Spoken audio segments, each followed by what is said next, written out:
PPP, you done a lot of talking, not a lot to see. Up in the millions like 2.3, but you off, got it all, getting off scot-free.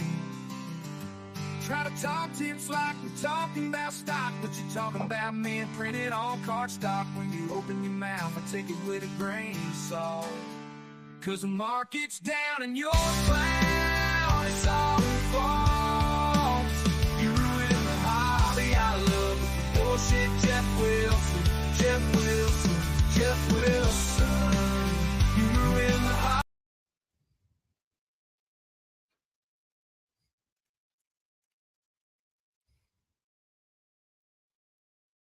What happened to the music?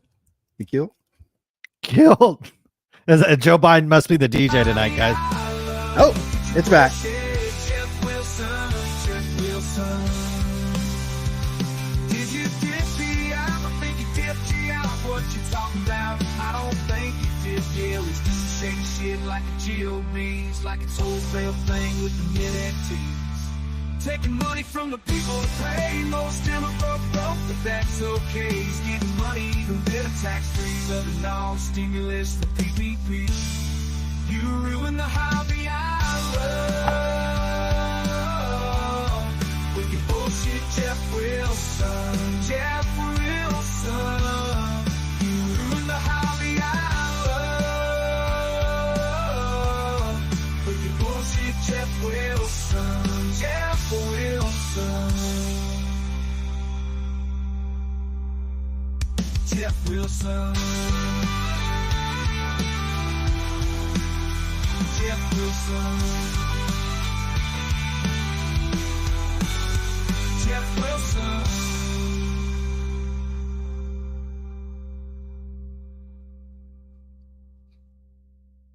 What's going on with that PPP? You done a lot of talking, not a lot to see. Up in the millions like 2.3, but you off, got it all, getting off scot-free. Try to talk tips like we're talking about stock, but you're talking about men printed on card stock. When you open your mouth, I take it with a grain of salt. Cause the market's down and you're down, it's all fault. You ruin the hobby I love with the bullshit, Jeff Wilson, Jeff Wilson, Jeff Wilson. You ruin the hobby I love with your bullshit, Jeff Wilson, Jeff Wilson. Did you dip me out? I think you dipped you out. What you talking about? I don't think you did, deal. It's just a shady shit like the GOBs, like it's wholesale thing with the mid-antiques. Taking money from the people to pay. Most of them are broke, but that's okay. He's getting money, even better tax-free. Other non-stimulus, the PPP. You ruin the hobby I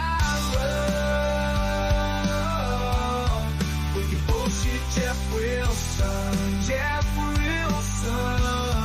You ruin the hobby I love with your bullshit, Jeff Wilson, Jeff Wilson.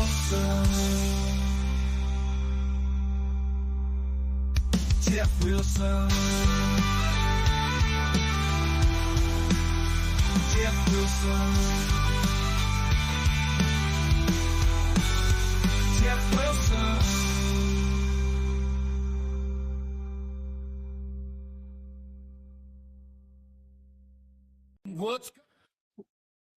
What is going on, everybody? Hopefully, guys are doing well out there. That is right. It is not Thursday night. It is Friday night. And you know, if Sports Car Radio gets on the airways on a Friday night, it's probably going to get a little bit saucy. No, we're not talking about Olivia Dunn and just legal girls at a white party. We are talking about Sports Card Radio, the number one, most watched, most talked about, most threatened lawsuits, most blocked from social media accounts.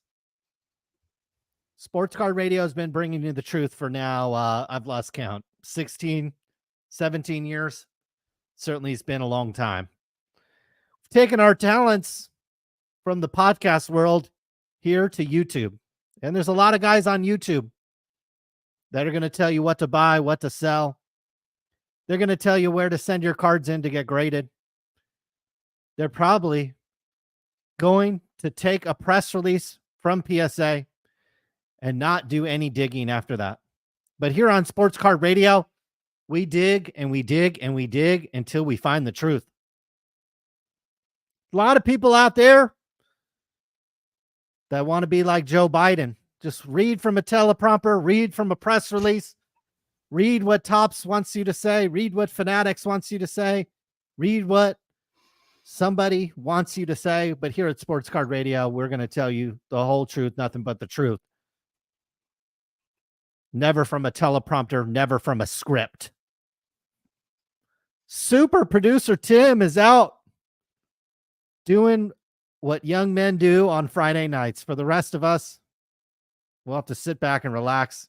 It is now 8:36 p.m. Pacific time, 8:36 p.m. on the East Coast. And you know, no matter what time it is, Joe Biden is asleep. We are joined, as always, by Ryan. How are we doing tonight?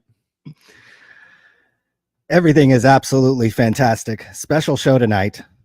So yeah, you know that we have some special things to talk about. I can see that the chat is already fired up. I'm certainly fired up to talk about the things we will discuss tonight. Is PSA one of the biggest companies in the sports card industry? Maybe just behind Fanatics in terms of size and in terms of importance. Are they partnering with known scammers? And is it possible that Rattle Pokemon saved PSA's ass? Because there is still time for PSA to dodge a massive, massive bullet that looks like it was coming directly for their face. Was PSA about to partner with scammers? Wow. An explosive story. And as you can see from the Rattle Pokemon video, it looks like my face got a little cameo version, looking a little younger. Look a little thinner, a little younger in that picture. We got some work to do over here. But my face and our website was mentioned in this video. And some of these scammers we have been talking about dating back not 1, not 2, not 3, not 4, but 5 years ago. We have been catching heat for going after these scammers. You can see that we're used to getting booed over here at Sports Card Radio. Here's Mike back in April of 2019, over 5 years ago. Comment on this article of these scammers we're going to talk about. He made a comment saying, just think about how much longer you could extend the lease on your Mercedes, or how many more fake Rolex watches you could buy if you could just muster up just a few more clickbait articles. So, over 5 years ago, we were being accused of putting up clickbait articles. We will let the audience and the people still clicking on them. Guys, this article has more clicks than any single video, except for maybe 1 or 2 that we've ever done on Sports Card Radio. Quite literally. You can go to our YouTube account, click on videos, click sort by most viewed, and this article has more views than any video we've ever done, except maybe 1 or 2. Anything over 100,000. I don't think this page has 100,000 views, but it certainly has mid 5 figures. So we will certainly be talking about that tonight. You can certainly call into the CB Hobby hotline at any moment. We've gone full grift mode over here at Sports Card Radio. PSA is about to partner with scammers. So it's about time we take a few bucks of our own in this industry. And you can save some bucks by using promo code Will Greer. It takes 10% off. That's real money. This tier 1 box, that would be $30 off. People better have used this promo code. So I'm certainly fired up. I'm excited whenever we get to talk about heroes of sport, card trimming, and now a link between that and PSA. Was PSA about to debut Heroes of Sport mystery boxes at the National? That's certainly what it looks like to me. And we will get into all of that on today's program. But before all of that, I wanted to give you a chance to respond. First of all, if you know who Roth Cards, if you follow Roth Cards, Mojo Sports Autograph, and Jeff Wilson on Instagram, but you don't follow or know of any of these girls, get the fuck out of here. But I did want to give you a chance to respond because it looks like a couple of your little boys who looks like I don't see any Super Bowl. Is there a Super Bowl ring on that finger? Is there a Super? No, I don't see a Super Bowl ring on any of them fingers. And they over here at the little Michael Rubin Diddy party, white party. You are a longtime Cincinnati Bengals fan. What does it feel like to have your number 1 and your number 2 at the white party hanging out with the likes of Livy Dunn? Does this look like the prelude to a Super Bowl? Or is this, should these guys get their head in the playbook or get some rings on those fingers before they do something like this? Yeah. I can't see Brock Purdy or Patrick Mahomes attending the white party last year. I know Burrow did, and it didn't end up being a great season for him. So, we'll see. We'll see if we're making a little trip to Louisiana in February. I'm certainly. I'd be lying if I haven't already looked at hotel rooms and airplane flights. So I'm certainly hoping. And, for most some organizations, that's not enough. But when you've been a Bengals fan as long as me, just the idea that you could be flying to Louisiana in February it would be my second Super Bowl. That's good enough for me. And I've seen a lot of players this week. Patrick Mahomes was at Wimbledon. Jason Kelsey was on stage with Taylor Swift. What's his name? Chris McCaffrey. Well, fair enough. Chris McCaffrey was getting married. Seems like to me, this is like the dead period for the NFL. This is when you get everything out of your system and you go to work. So, I think that's what these guys are doing. Certainly, Ryan, anywhere Livy Dunn would be, you'd be in close vicinity to her if you were invited to the party. Is that a fair statement? Fair statement. I'm not getting paid 9 figures to play football, though. So I thought it was interesting. I don't have a pay. How much would you pay for? This might go against terms of service. Let's say, how many roses would you give Livy Dunn for? Maybe 30 minutes. Let's say on a couch at the white party. I don't know. I don't know if that number or my bank account goes that high, but I see. I did think it was interesting. In the middle there is Michael Rubin's daughter. There, maybe she'll take over the family business at some point, and we can reminisce 10 years, maybe 15 years down the road. And maybe she takes over the family business and we can talk about her in relation to sports cards. So that'd be kind of fun. Oh, I don't know. Have you been blocked by PSA for a long time? It looks like I took this at 4. You can see the screenshot says 4:21. I was busy at 4:20. And so at 4:21, though, You're I noted blowing the smoke out of your mouth and taking the right. screenshot. And then, yeah, at 4:21, I was able to take the screenshot that I am indeed blocked by PSA. Has PSA had you? I know this is from quite a while. This is from the Joe Orlando era. Have you been blocked by PSA for a long time? Oh, yeah. I took a screenshot today. So, Okay. yeah. Because I think Rattle Pokemon was replying to them on Twitter. And I was like, oh, what's this about? And I clicked on them and I was like, oh, I can't read their tweets. Yeah, so we can't whatever. read it. So, yeah. So we have to use ExpressVPN or circumvent some things to ever read the tweets coming out of PSA. But your boys on the Bengals weren't the only ones hanging out at the white party. Here's everybody's favorite golden boy.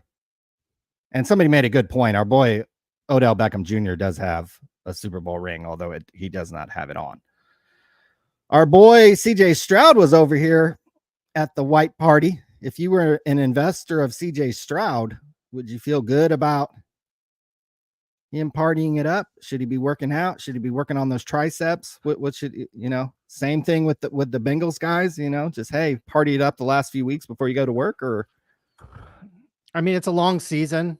It's a long season. So what was Patrick Mahomes at the white party last year? I don't think he was. I mean, you think his girlfriend or his wife would let him go? I don't think so. Fair point. Maybe that's what these guys need, is they don't have a woman kind of keeping them in check and keeping them off Instagram and keeping out of these things, keeping their head in the playbook. Yeah. Tom Brady already been there, done that. He can go do whatever he wants. Same with Gronk. But these boys who've never done anything, a little different story. I personally don't care, but people do spend a lot of money on these cards, and you might care more about the NFL than those guys do. Speaking of cards, I bought usually we go to the sports card show and we're the ones selling everything and getting out of there as fast as possible. Well, the tables were turned because I bought 17 boxes of cards from a dealer. And first of all, shout out to Ultimate Pastime on Instagram, who kind of walked me into the deal, and Sasha T too. Shout out Sasha T. We were talking at the, what the fuck is it called? The Fairfield Sports Card Show. And they were like, hey, this dude has a bunch of shit over there that he just wants to unload. They didn't have enough room for it. They drove up here. They didn't have enough room for it. I had enough room for it. It was a bunch of like $1 to $5 stuff. Really, really, really, really, really good deal. Really good deal. Probably sent 500 of that over to ComC already. Listed 2,000-3,000 cards and probably have about 10 boxes that I haven't even looked at. Easy triple up. Also, I mean, just fantastic. So shout out to Ultimate Pastime, Sasha T, Juan from Auburn Trading Card Show. Shout out Juan. Money, Love Cards and Collectibles. Saw him at the show, and obviously our boy Christian Bossman, who works for the Modesto Nuts, who bought you a hotel room, right? Yes. That is correct. Shout out to Bossman. He's hosting a sports card show. Hosting a sports card show at the Modesto Nuts Stadium in August. I think it's right before we leave for New York, so we might have to go to that. Sick. Okay. Shout out to all those guys. I will also be on the True Sports Card Show tomorrow. I think it starts at 10 a.m. Pacific time. Sports phone 11:40 a.m. If you were in the Sacramento, Stockton area. You can also watch on YouTube, on the Sacktown Sports YouTube channel or the True Sports Card YouTube channel. Again, I will be on this program tomorrow. And I think we're going to be talking about group ranking. So it should be very exciting. So be sure to check that out. So I've been fondling all kind of cards over here. Have you been selling a lot of cards? How's the eBay sales? I tell you what, it has definitely noticeably slowed down. And I just think it's more or less, and here we are, we're like one of these influencers that are like, oh, it's seasonality, guys. You have to wait for the playoffs to start. You have to wait for the NFL to start. It'll come back. But I remember this when I was selling a lot on Amazon, selling a lot of discretionary board games, selling sports card supplies. It would slow down this time of year, and then I would go to TJ Maxx and I would buy like TJ Maxx and Ross, and I would buy like $4,000 worth of backpacks and sell them all in 30 days. And so that's basically what I did last night. I was like, it's a little slow on eBay with the trading cards. I mean, I'm still getting $7 to $8 dollars. I mean, it's not a lot, but I'll tell you, I'll give you my exact site. Last 7 days is only $93 in sales. Last 31 days is only 1,000, and that's down 37% over the previous year or previous 6 or 30-day time frame. So sales are definitely down, but I don't think that's if this was like November, I'd be kind of alarmed because that is, the height of discretionary spending time. But this is in the middle of the summer. I was just in Monterey. This is a time when you take the kids somewhere. I think I heard estimates 70 million people were going to go somewhere this holiday weekend because, July 4th was on a Thursday. So you sure as hell didn't work the back half of Wednesday. You didn't work Thursday, and you probably took Friday off, or your job gave you Friday off. So a lot of people just took a 5-day weekend, 4-day weekend and kind of relaxed. But I bought $1,000 worth of backpacks yesterday, and I already sold. I've already sold 100. Yeah, I went. Yeah, crush. Everybody was like, "What are you buying all those backpacks for?" I'm like, "Oh, I'm just giving them away because I don't want to go through this whole story. I'm flipping them on Amazon." I mean, I had my cart stacked, and the poor girl at the register or whatever is like, there's got the alarm tags on it or whatever. So she's going through each one, having to take off the alarm tag. So $1,000 in backpacks at $16, $17 each. So there was a fair amount of them.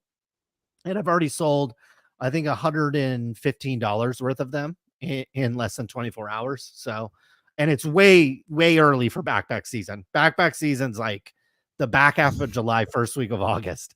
You could sell, I'm going to go on a tour. You can hit a dozen Rosses. If you want to, you can hit a dozen Rosses in a day. And so I'm going to go hit every Ross I can possibly find. Probably this weekend or maybe on Monday, and just get every backpack I possibly can, because I know they'll all sell in a 30-day time frame. And so, you'll make maybe 20% on it. So if I spent $1,000 yesterday, I only went to 2 stores, and so I'll make $200. And my kids were out doing something, and so it wasn't like I was missing family time or anything like that. I mean, I guess I could have been watching fireworks or something like that, but not really my thing. Yeah, you've been a long connoisseur of the backpack game. I think you taught me about that, and I've flipped a few backpacks back in the day. I don't sell anymore on Amazon, but I guess I can't state about is it slow for cards right now, because I've had so many freaking cards that I've been able to list that my sales have been, fairly consistent. I think on eBay about $100 a day. I have probably about 25 orders I've got to ship out because I'm waiting I had to order new shipping labels, and those should be here today from Amazon. So, but it could be just a function that I literally had thousands of cards that I could list. And anytime you're listing in high volume, and you're pricing things, trying to price things right, things will sell. So maybe in a couple weeks, once it kind of slows down for me, and I don't have as much that I'm literally overflowed with what I could list, then I can kind of tell, hey, this week was kind of good, or this day was kind of good, or this day was kind of weak. But so far things have been pretty good, and on Check On My Cards, things have been pretty good over there. At 7 p.m. tonight, Sports Wax Promotions is going to call in. He is the promoter of 3 different shows on the East Coast, including in Columbia, South Carolina, a place that I've been. And he's a fan of the show. and he sounds like a cool guy. And so we invited him on the show, and we'll talk about his shows, but also kind of in general about starting a card show. And, you know, he's got 3 kind of back to back to back, kind of the logistics of that and what's that kind of like. But do we need a deep breath before we talk about what the fuck PSA Livy is Dunn. doing? Oh yeah, Livy Dunn. My bad. Before we talk about Lily Chi, Michael Rubin's daughter, and Livy Dunn, do we need a break before we get into them? I'm definitely a fan of her. Her dress is definitely the nicest out of that trio. I don't like all the cutaways. Livy's dress is okay. I think all the cutaways and the little, you know, it's like, I don't know. I'm not a huge fan of all that, but hers is just simple. Classic. Yeah, just classic, you know. I like it. Feeling it. Okay, you're feeling it.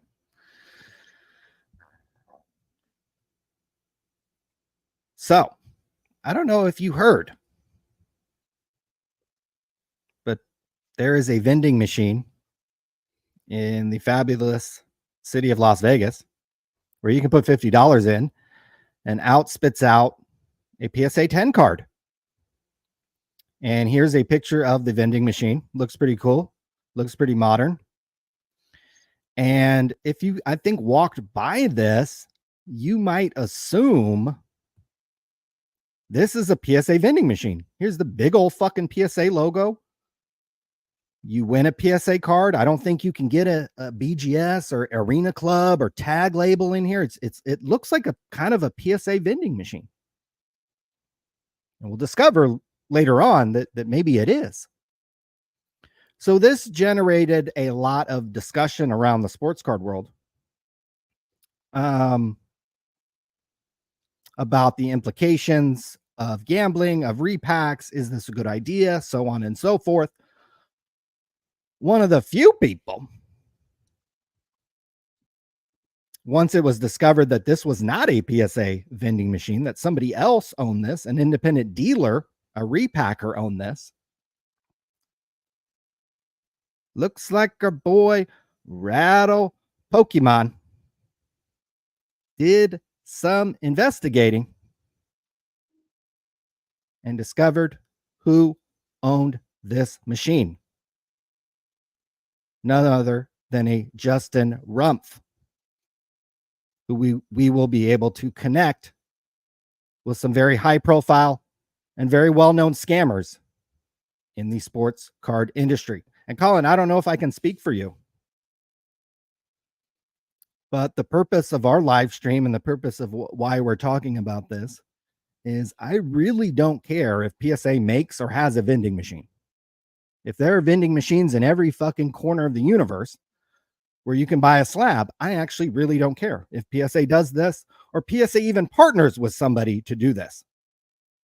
I think what gets me a little fired up is if PSA partners with well-known scammers on said vending machine.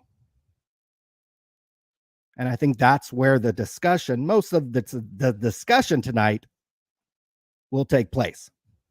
Look, if you guys want to see gambling in the fucking hobby, download Whatnot, download Fanatics Live, and in 2 minutes, you're going to see people blow through way more than $50 on a slab machine. So in terms of gambling, in terms of repacks, this is pretty low on the rung.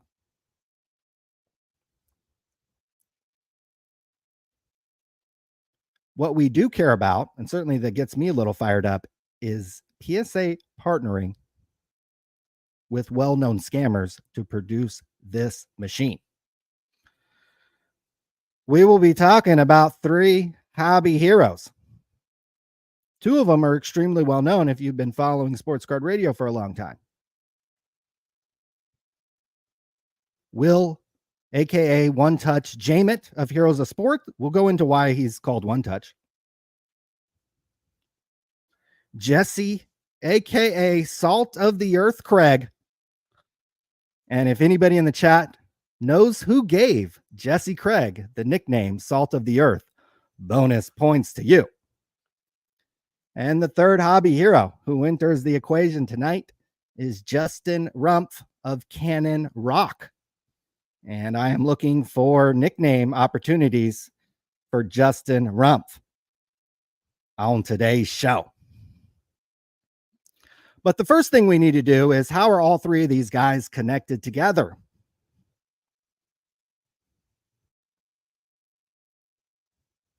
Well, for that, we can go back 5 years ago, guys, to an article on Sports Card Radio that was published on April 26th, 2019. This is probably just before Jeff Wilson told you guys to buy sports cards. Well, it turns out repacks, Colin, were a thing back 5 years ago. And Heroes of Sport was one of the first companies to kind of shove this down people's throats. Well, it was discovered that the very first product that Heroes of Sport came out with, this is all the way back, Colin, in 2012. This is 12 years ago. The co-owners of Heroes of Sport, which were Jesse Craig and Will Jamett, their very first repack product, the product was not entirely packed out before it was released. They waited to see how sales were going to go before they entirely packed it out. They were still literally buying cards on eBay after the product had come out. They created hot boxes 2 weeks after the product had come out because it was probably not selling very well and they needed to try to juice the hype. No checklist existed for the product. And probably one of the funniest things about it is they rigged a giveaway, I believe for like a Babe Ruth autograph, which was probably worth close to $10,000, so that David Gelfman won the giveaway. David Gelfman runs the Group Break Pavilion at the National. And 12 years ago, he was a rather large breaker. So just their 2012 debut product, Here's a Sport, Jesse Craig, Will Jamett, stumbled out of the gates, wasn't entirely packed out. Hot boxes showed up 2 weeks after it was released. David Gelfman won the giveaway.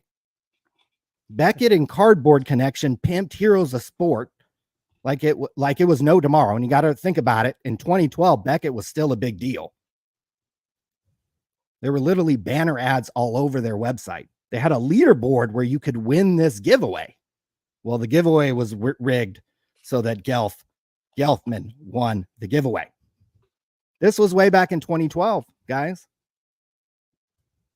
This was way before Jeff Wilson was in the fucking hobby. This is when Card Collector 2 was literally sucking on his mom's titty for food. That's how far back these repacks and these scammers go. Well, we're not done. Will Jamett kind of hung around the sports card world after his repack product flopped. But at one point, he was popped for a felony. He did violate his probation in Oregon several different times. And one time, he had to spend an extra week in jail because he called the judge a bitch in the courtroom. That's why we do have a mugshot of Mr. Will Jamett. While all that sounds bad, in a little bit, I'm going to show some tweets from Will Jamett that make anything he did in the courtroom seem tame. This is a very, very bad individual who has very weird takes on society. So Will Jamett's a bad dude. He partners with Jesse Craig, who worked at PWCC, very prominent role at PWCC, to create this disastrous product. Well, fast forward to 2019 when this article was written. Heroes of Sport returned. And because this community sucked, and because this community doesn't weed out scammers, these guys were able to come back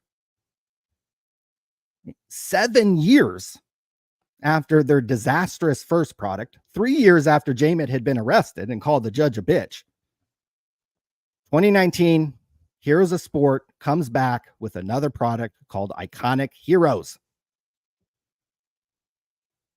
And because their reputation was so soiled and actually so bad, they had to get they only got 4 stupid group breakers to open the product. Blowout cards, Card Smith breaks, Grand Slam collectibles, Nathan Burns, and Leighton Sports Cards were the fucking morons who partnered with Craig and Jamit to open their 2019 product. Well, Colin, what was wrong with the 2019 product? It had a bunch of trimmed fucking cards in it. How do we know this? Because there is a post over on Blowout Sports Cards that goes through every single fucking one. And I can point you to one individual card. Will Jamit has trimmed this Mike Trout autograph that's numbered to 495. Not 1, not 2, not 3, not 4, not 5, not 6, not 7, not 8. Wait for it.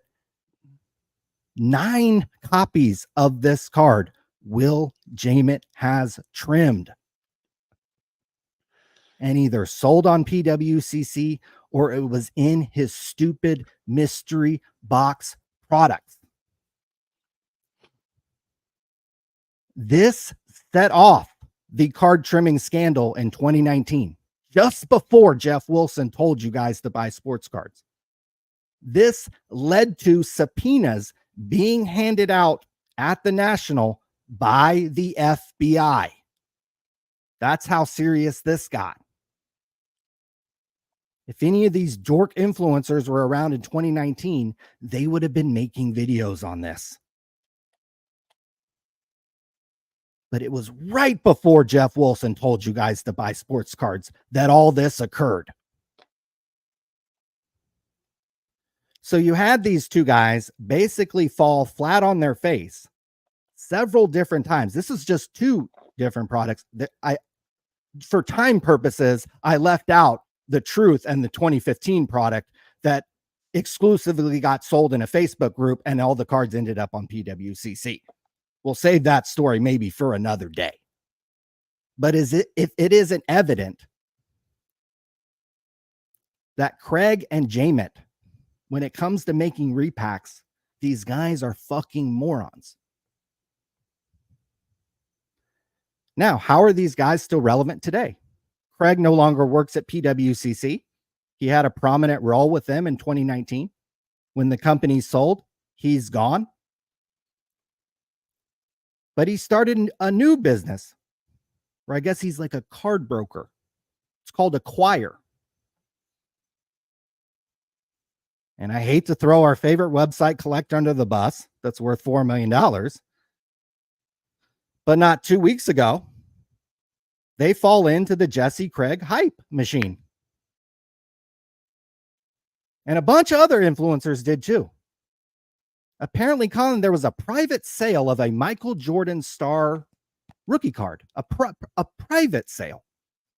The buyer and seller wished to remain anonymous.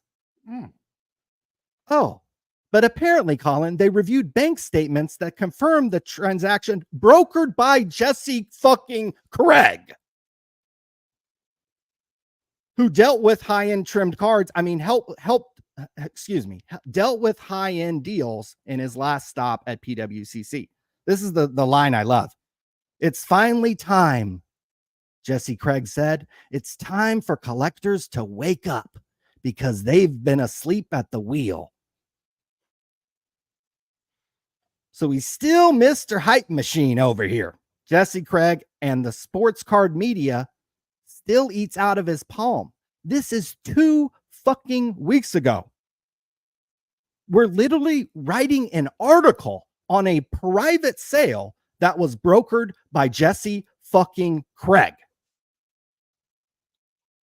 who had several opportunities to get a repack right, and he couldn't. Not to mention anything that happened at PWCC. So these guys can hang around They can remain hype man. They can remain being hype men for this industry. They can still have relevance. Now, our boy Will One Touch Jamit. Now, why is he called One Touch? Because after the scandal broke, I like how you mentioned you were selling backpacks on Amazon. Well, a couple years ago, you were selling a lot of sports card supplies on Amazon. And literally a week after our article came out, Will Jamit returned a 15-pack case of magnetic One Touches through your Amazon account. He unknowingly, I'm sure, purchased these, had no idea he was purchasing them from you. But when you make a return on Amazon, it does give you the customer name. And here is a screenshot of that email. So do you remember getting the One Touches returned from Will One Touch Jamit? I do. I remember all this stuff with this article was going down and people were talking shit on us and all this stuff. Kind of the typical thing that would happen in this hobby or whatever. And yeah, I remember returns are pretty common on Amazon, and I was selling a lot of these. I was selling a lot of bulk supplies or 15 packs and stuff. And yeah, I remember getting the return request and just kind of glancing at it. I was like, wait, Will Jamit? And then I think I had his address and everything, because you give up your address and your phone number and everything. And so I had all that, and it was like where it was for sure Will Jamit. I knew for sure it was Will Jamit.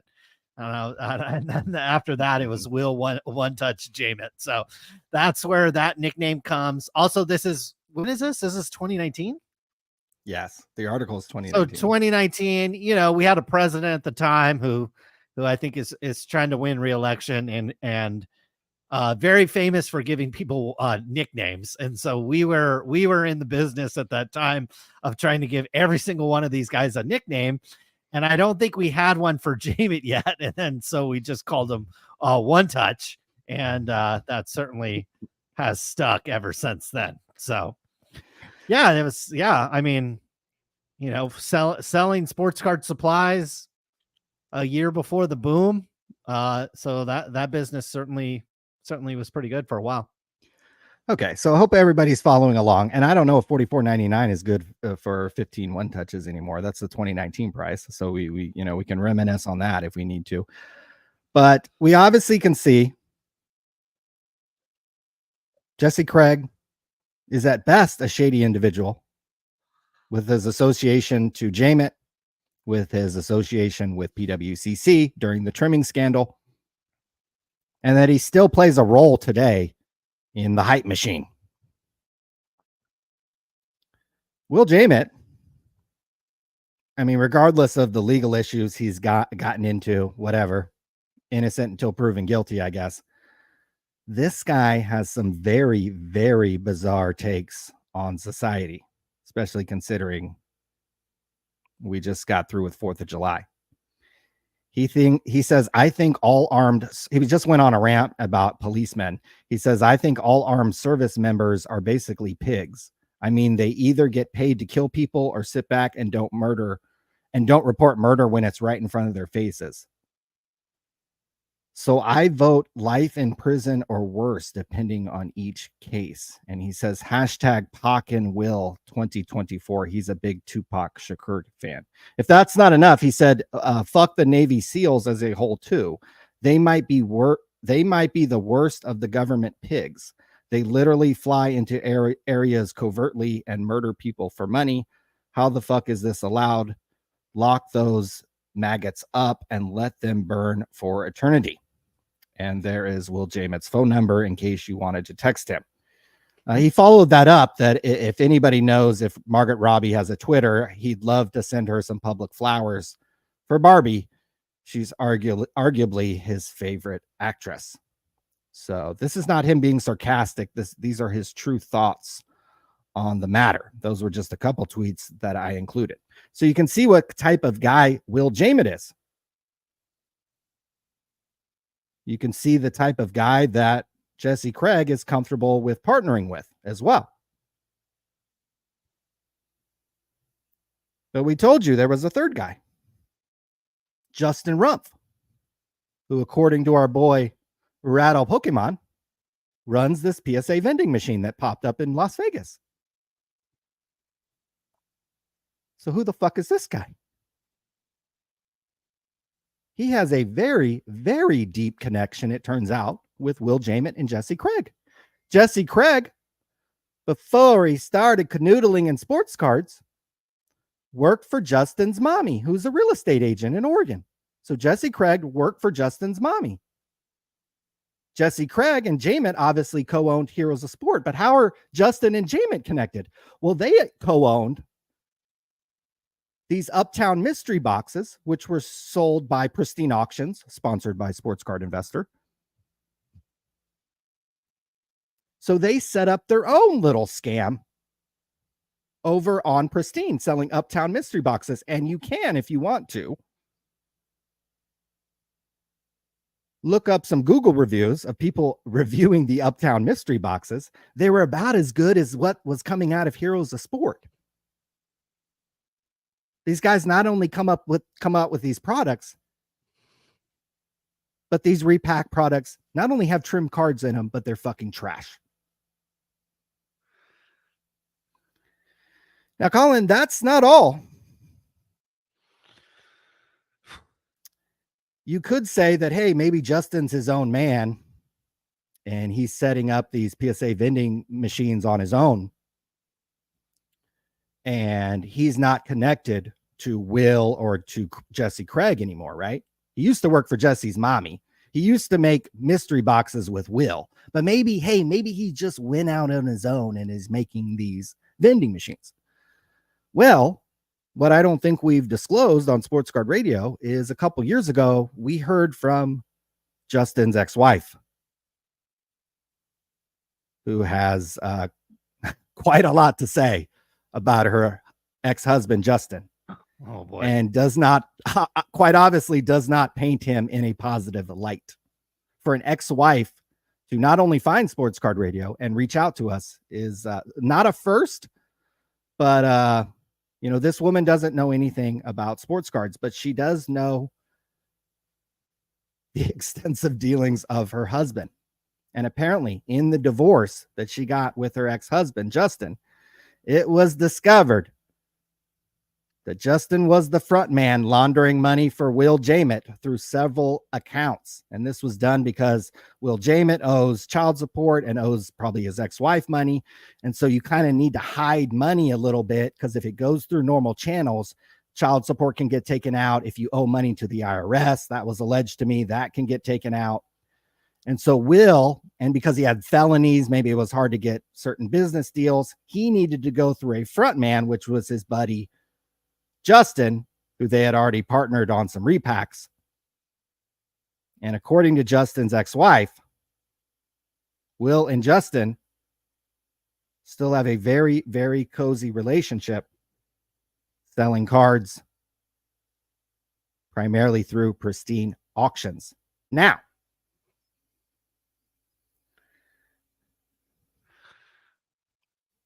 hey, if this dork wants to set up a vending machine and for whatever use PSA's logo, fine, go ahead. Don't care. Go blow your money. Don't care. Fun thing to talk about, but whatever. Not something I'm going to spend money on, especially when I'm in Las Vegas. I'm probably looking to spend money on something that looks like A, B, or C. That's just me. But y'all do what you want to do in Nevada, Las Vegas. But where things get really interesting to me, and this comes courtesy of Rattle Pokemon and his video, is was the vending machine going to be set up at PSA at the National? Was PSA going to partner with Justin Rumpf, Will Jamett, and maybe even Jesse Craig? Why do we know this? Because on PSA's website, it's now deleted, PSA talked about these mystery boxes that you were going to buy from them at the Cleveland National. And it said you can unlock complimentary graded cards, PSA merch, hobby packs, and so much more with our PSA mystery box vending machine that was going to be at the National, Colin. They were hyping this on the website. Well, after Rattle Pokemon video came out, guess what got deleted off PSA's website?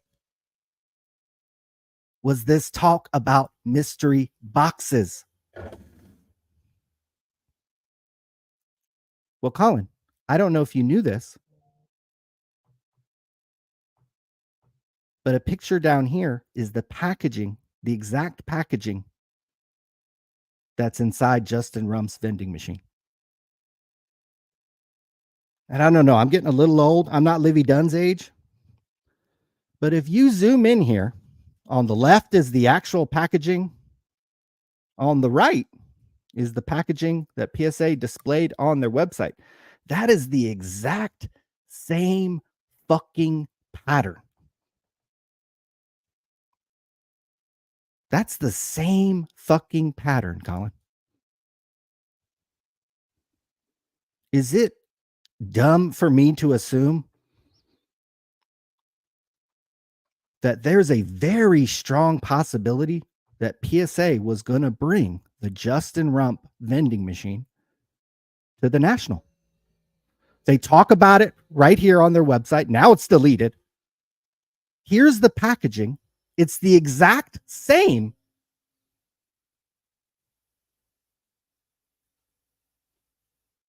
And now that is taken off their website. Was PSA going to partner with Rump, Will Jamett, and Jesse Craig at the National? What are your thoughts?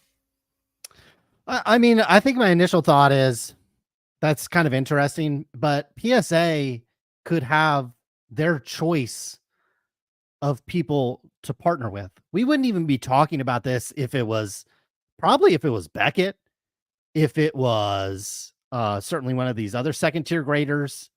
I have a diamond certified grading company. If they had partnered and made a vending machine, who cares? Look, even at this point, even if Panini had partnered with somebody on a vending machine, really wouldn't matter. I would say PSA might be the most valuable company in the industry, in the entire industry. It's probably worth more than Topps because you need a license to make Topps baseball cards. Whereas with your PSA, you just have a license to print money, more or less, because of the brand reputation they have. So this is a company that relies on their brand and their reputation. They're not like Topps, where they rely on a license and athletes. Yes, they have some brands like Bowman and Topps Chrome and things like that, but they rely almost exclusively on a license, on the Major League Baseball's brand or the NBA's brand or the NFL brand to make money. PSA almost exclusively relies on their brand and their reputation to sell their product. Why would you partner with the holy trinity of scammers in this hobby? Why would you even do that? Why would you even have to do that? PSA should be like a shark on Shark Tank, where the people knocking on the door to get in is a mile long, and you can be a little selective on what you invest in. And when you invest and when you partner with somebody, you can be selective. Ryan, it's just like Livy Dunn. You want to go back to that photo? Livy Dunn walks into a room looking like that, Ryan. And there's a dude that's 6'5" and he plays baseball. There's another guy, he's 6'5", got green eyes. He works on Wall Street Trust Fund. He's there too. And then there's a couple of losers from Stockton that maybe just graduated high school, smoke a little weed, slightly overweight. That would be like Livy Dunn walking into the room, having the choice of a millionaire baseball player, millionaire Wall Street guy, or a couple of scrubs from Stockton, and she goes to the 209. That's basically what PSA is doing in this situation. They could partner with anybody in this industry when it comes to vending machines. They could partner with anybody. They could do this themselves. They could create a new subsidiary. They could partner with anybody to create vending machines. But instead, they walked into the room, walked by the 6'5" baseball player, walked by the 6'5" Wall Street guy, and then went over to the 209 and slummed it up in the ghetto with basically the ghetto of the hobby right here. These guys are basically the ghetto of the hobby. They have criminal records. They have multiple businesses that they've started and failed. Jesse Craig, we didn't even get into all the fails and all the stuff that happened at PWCC to cause that business from being worth maybe something to, I think that company was sold for $1, largely because of the missteps by Jesse Craig and the owner, Brent Higgins. Betsy was there to save it. She just couldn't. She can come on the program anytime and explain what happened there. But from all accounts that we have, Jesse Craig and Brent were the guys up top running the thing, and they ran it into the ground. Literally. Yeah, literally. So this is a sad day. This is a sad day where you have one of the premier businesses in the hobby that relies on its reputation and its trustworthiness to sell its products. And we all know, look, you can send a PSA 8 to PSA and it might come back a 10. If Nat submits his cards, they're going to get all 10s. If I submit a bunch of cards, they're going to see I'm blocked on Twitter and I'm going to get a bunch of 6s. They upcharge you. Their holder might not be as good as anybody else's. Blah, blah, blah, blah, blah, blah, blah, blah, blah, blah. But that's not what PSA sells. PSA doesn't sell accurate grades. PSA doesn't sell anything like that. PSA sells its reputation in the industry. That's what they sell. And you can't make this mistake. Who's running PSA right now? Is it Nat or is it the Hoagie guy or whatever his name is? Like, who are running these companies? This is like Joe Biden. This might be worse than Joe Biden. At least with Joe Biden, he has somebody else behind him. Like Jill is like, oh no, maybe we shouldn't partner with this website that's made fun of the LGBTQ community. Joe, it probably look bad. Shouldn't partner with these guys. They've kicked a bunch of Mexicans out and put them in cages. Maybe we shouldn't partner with them. At least with Joe Biden, you've got a staff who's running things. You've got his wife. Now I've heard Hunter Biden. Thank God, right? Thank God we have Hunter Biden running things at the White House now. Like literally. It's not a joke. Wow. And maybe this is a parallel. Joe Biden could have anybody giving him advice, helping him run the country. Who's surrounding the president these days? His wife, Dr. Jill Biden, and Hunter Biden, I've heard are the two biggest voices in this man's life right now. So right now, we have a similar situation over at PSA. Whoever is running PSA, we need to do a cognitive test on them. We need to check if they have all their faculties, and if all they can do is maybe read off a press release or read a piece of paper. Oh, this is how it probably went over at PSA. Oh, they got an email or somebody told them, oh, vending machine with PSA card. Oh, this must be good. I mean, that's basically what happened. They couldn't do 30 minutes of internet research and figure these things out. I mean, they didn't block us on Pokemon Twitter. did. Right. I mean, they didn't block us on Twitter because we were lying. They blocked us because we were actually telling them the truth. And we were telling consumers the truth that this company that relies on its reputation to sell its products Because PSA does nothing that's any better than anybody in the business.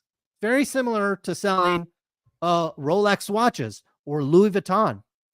Okay, I know this for a fact. Louis Vuitton backpacks are not any better than some backpacks you can get at Ross. So in order to sell your backpack for 10 times, 100 times, 1,000 times more than what you can get at Ross, well, you better not fuck up your brand. And this seems to me one way that you could do it. You could partner with somebody like Will Jamin, who's gone off on service members, who's wanted to meet us at a cage fight, who had multiple repack products, who has an ex-wife who has a lot to say about him, who, when he got up in front of a judge, somebody who's in charge of his freedom, he had the sense of mind. Again, in some cases, Ryan, we look at Joe Biden's cognitive decline, but compared to Will Jamin, particularly when he's in front of a judge, Joe Biden, we should take off the term limits and let Joe Biden serve for as long as he lives compared to Will Jamin. Because Will Jamin got in front of a judge, and called the judge a bitch. This is not a rumor. This is not us trying to start shit. This is documented. Something that Will Jamin did.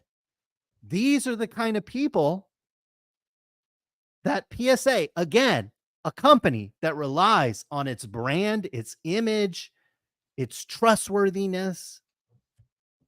It relies on that. Exactly how Rolex relies on its brand. Louis Vuitton relies on its brand.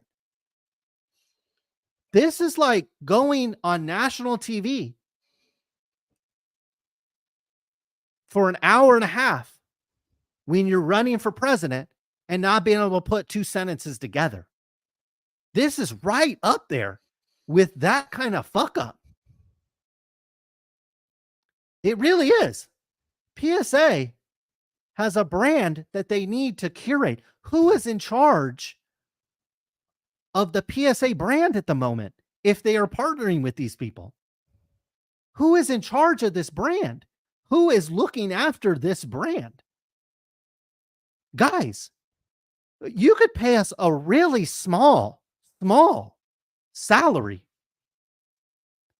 It could be like, we could just get a board seat. How about this, Ryan? We get a seat on the board at who's on the board of directors at PSA? Put us on the board and we'll advise you in situations like this. Oh, you're going to do a vending machine. Oh, you're contracting this out, or somebody brought this to you as a proposition. Well, in the best interest of PSA's brand and image and long-term value that the brand is trying to create and curate, maybe we should do 30 minutes of internet research. We're not talking about fucking sleuthing here, Ryan. We're not talking about private fucking detective, with all due respect to Mr. Rattle Pokemon. Okay. I'm sure Rattle's got nine other things that he has to do during a day, that he didn't have to spend a whole hell of a lot of time unlocking this mystery. This was probably in between like a lunch and watching opening up some Pokemon packs or something. This wasn't like he had to call in for work and take 2 weeks off so he could investigate this shit. You literally could have researched this for about 30 to 40 minutes. And this is why PSA at this hour should be contacting Sports Card Radio at sportscardshow@gmail.com. Have your representatives reach out if you have any representatives at this moment, because I don't know if that's the case. When I'm seeing a brand that has to be curated and treated with white gloves, Ryan, all the cards that get sent to fucking PSA, these guys are fucking lubing them and wiping them down, looking at them under fucking magnification. Everybody's fucking examining this picture of a fucking man so they can send it to PSA for their opinion, their expert fucking opinion. This company does nothing no other company in the world can do. So it has to have a pristine image, an elevated brand, very similar to Rolex, very similar to Louis Vuitton. The minute you lose your brand, you've lost it.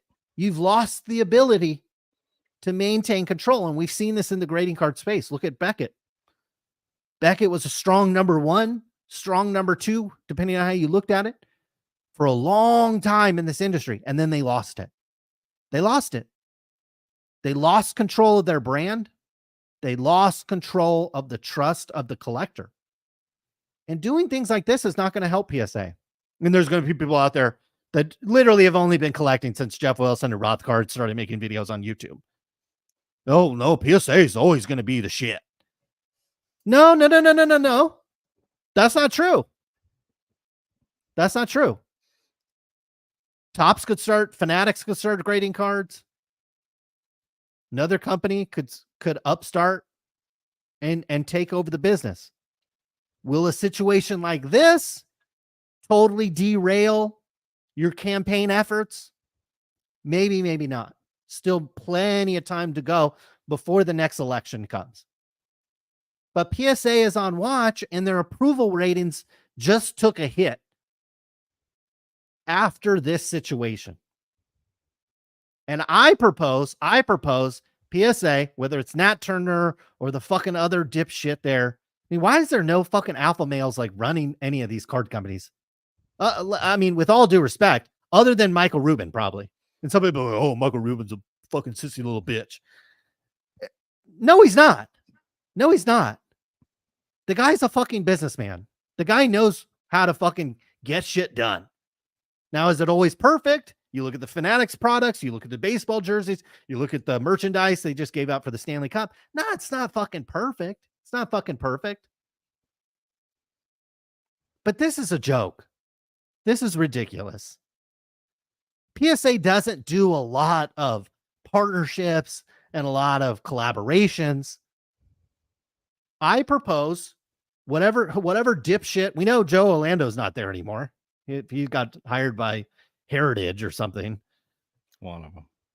So hire Sports Card Radio, put us on the board of directors, whatever the standard board of directors salary is, you will split it. We don't need 2 seats. We don't need 2 salaries. We don't need 2 stock options, whatever the reward for being a board of directors. We'll just split it. You get 2 for the price of 1.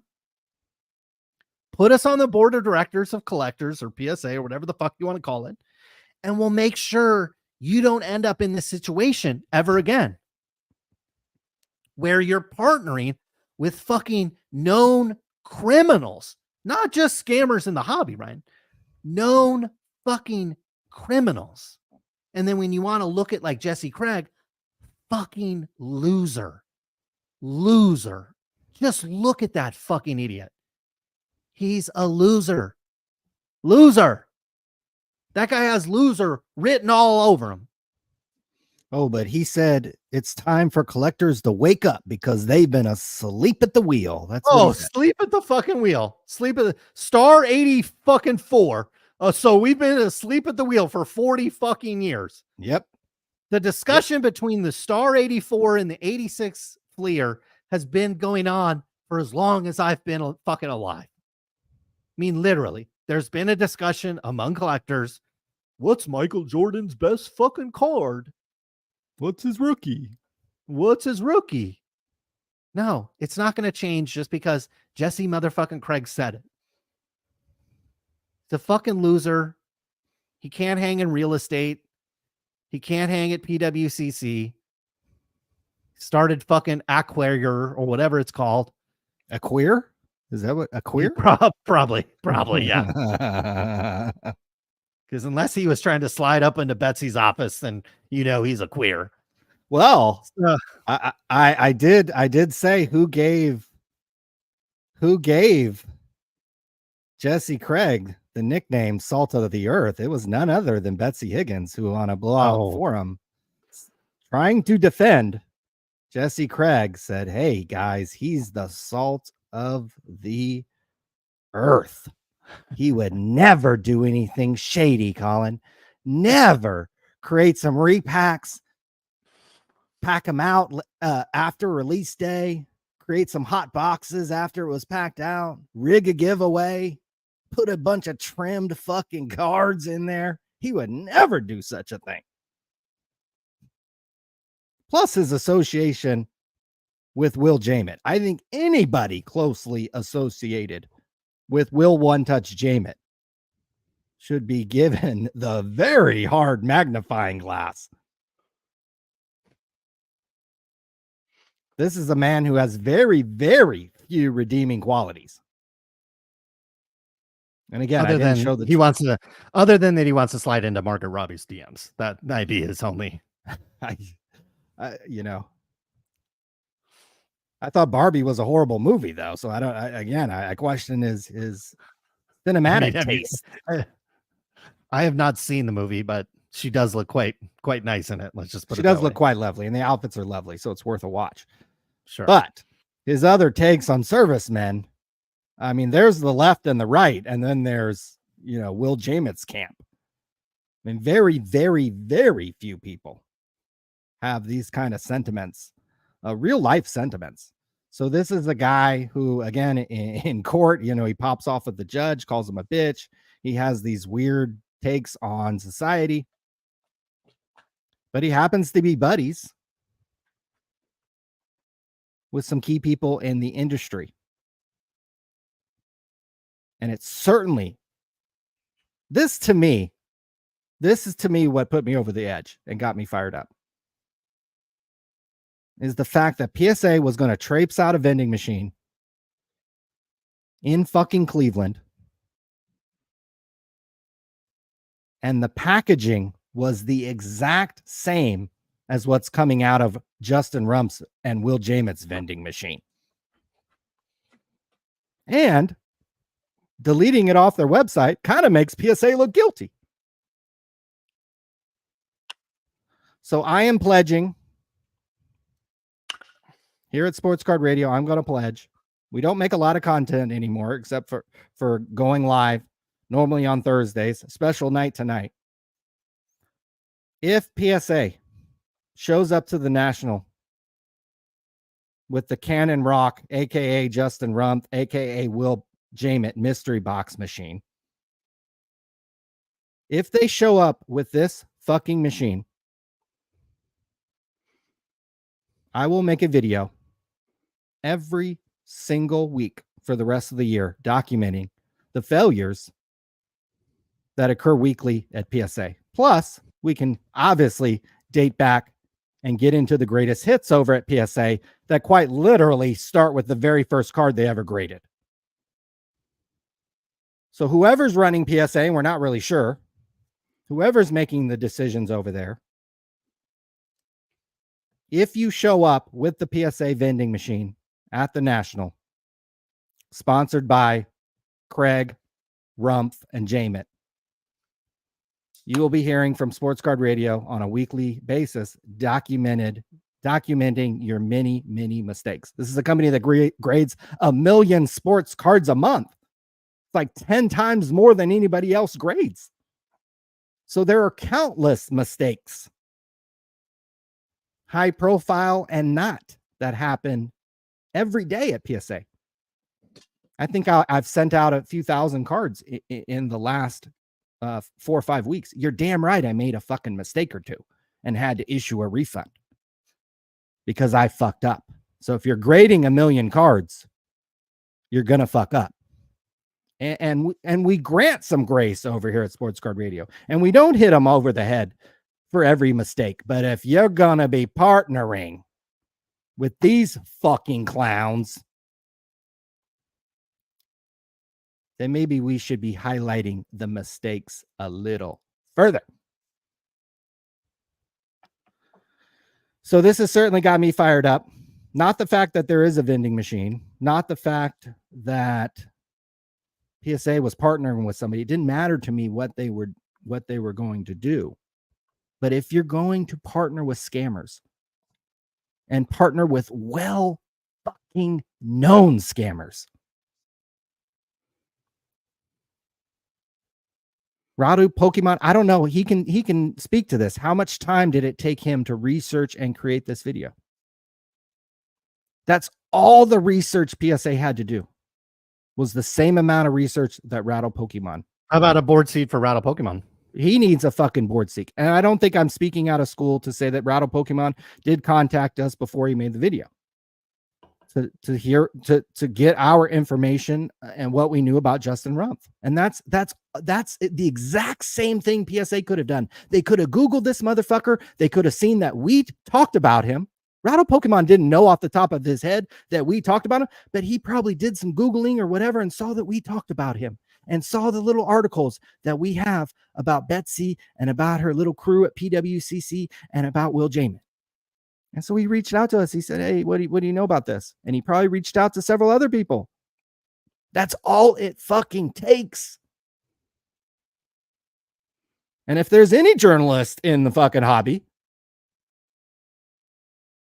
you could probably reach out to Justin Rumpf and find out directly from him. Did he have a partnership with PSA to bring his vending machine to the National? And is that now squandered thanks to Rattle Pokemon? So Rattle Pokemon might have saved PSA's ass here. Because I tell you what, if they showed up to this fucking National with this fucking machine, and it's Will Jamin's machine, he not only saved PSA's ass, but how many fucking influencers would have done a video on the vending machine and fucking had their dick out trying to fucking stick it in the little coin slot or whatever? Like they all would have been fucking on their knees trying to suck this thing out the door. Somebody, it was a recent comment here. My apologies for not attributing it, but somebody was like, the influencers would go up and try to interview the vending machine. Like that, like, you know what I mean? Like that would have went down. And so Rattle Pokemon not only saved PSA's ass, but all the other influencers that we could have dragged into, because we're going to be on our game. When's the National? August, second week of August or first week of August, something like that. Mm-hmm. We're going to be on our game then, because we know how this game has worked. Okay, we've been around a long time. We've been making content a long time. You put in your work during that week, and you're going to gain a bunch of followers. You're going to get people still remember the content that we put up. People remember their experience at the National. Okay, they remember their flight over there. They remember the car ride. They remember listening to something at night. Okay, and if you can fill that void, and I think we've done that over the years. People, that is memorable. So I think he saved a lot of people's ass. And again, board seat, Rattle Pokemon, Sports Card Radio. It's time for these companies to stop blocking us on social media and start recognizing we could save your fucking ass. You want to make more money? You want your brand, because again, they rely strictly on their brand. We can all fucking agree. PSA's shit at grading cards. They're shit at grading cards. Okay? But so is every other grading service. I've never seen a grading service and I'm like, oh shit, they're super accurate. Oh shit, that slab is fucking sick. No. It's only based on perception of the brand. And I think we could elevate the PSA card brand to a new level, because clearly the people that work there have no idea what they're doing. No idea what they're doing. If they are partnering with these three fucking, I don't know what's work. Jeff Wilson partnering with fucking Dumb and Fucking Dumber to launch a $4 million card shop. I mean, Ryan, I thought Jeff Wilson was a tech investor. He was a tech investor, right? Jeff Wilson was a tech investor, right? Well, he could have put his $4 million. Yeah, he could have put his $4 million in fucking NVIDIA. Not in 2019 when I bought NVIDIA. That's a true story. Not in 2020, not in 2021, not even in 2023 when it became wildly apparent that NVIDIA was fucking the shit. He could have put his money, $4 million in January. And you know how much money he would have right now? More than he's made at the card shop. More than double. And he more than what he's made. Wouldn't have had the clock in, wouldn't have had the clock out. Maybe that's what he wants to do. Hey, here's the thing. PSA could have partnered with Jeff Wilson on a fucking vending machine, and we might have talked about it for 5 minutes. Because there's a big gap between some of the dumb shit Jeff Wilson has done and said, and some of these statements about the armed forces, the litany of fucking trim cards that are attributed to Jamit and Will and Jesse Craig, and the products, the not one, the not two, but like 3 or 4 different Heroes of Sport products that were all absolute fucking disasters. Like PSA could have partnered with Jeff fucking Wilson, and we might have joked about it and laughed about it and yucked it up for like 5 minutes. Revolutionizing vending, Ryan. You're damn right. Fucking Redbox went bankrupt this week. Let's do it with cards, guys. Didn't revolutionize work with movies. Fucking didn't work with movies. Let's do it with fucking PSA cards, guys. They could have partnered with Jeff, and we really wouldn't have fucking cared.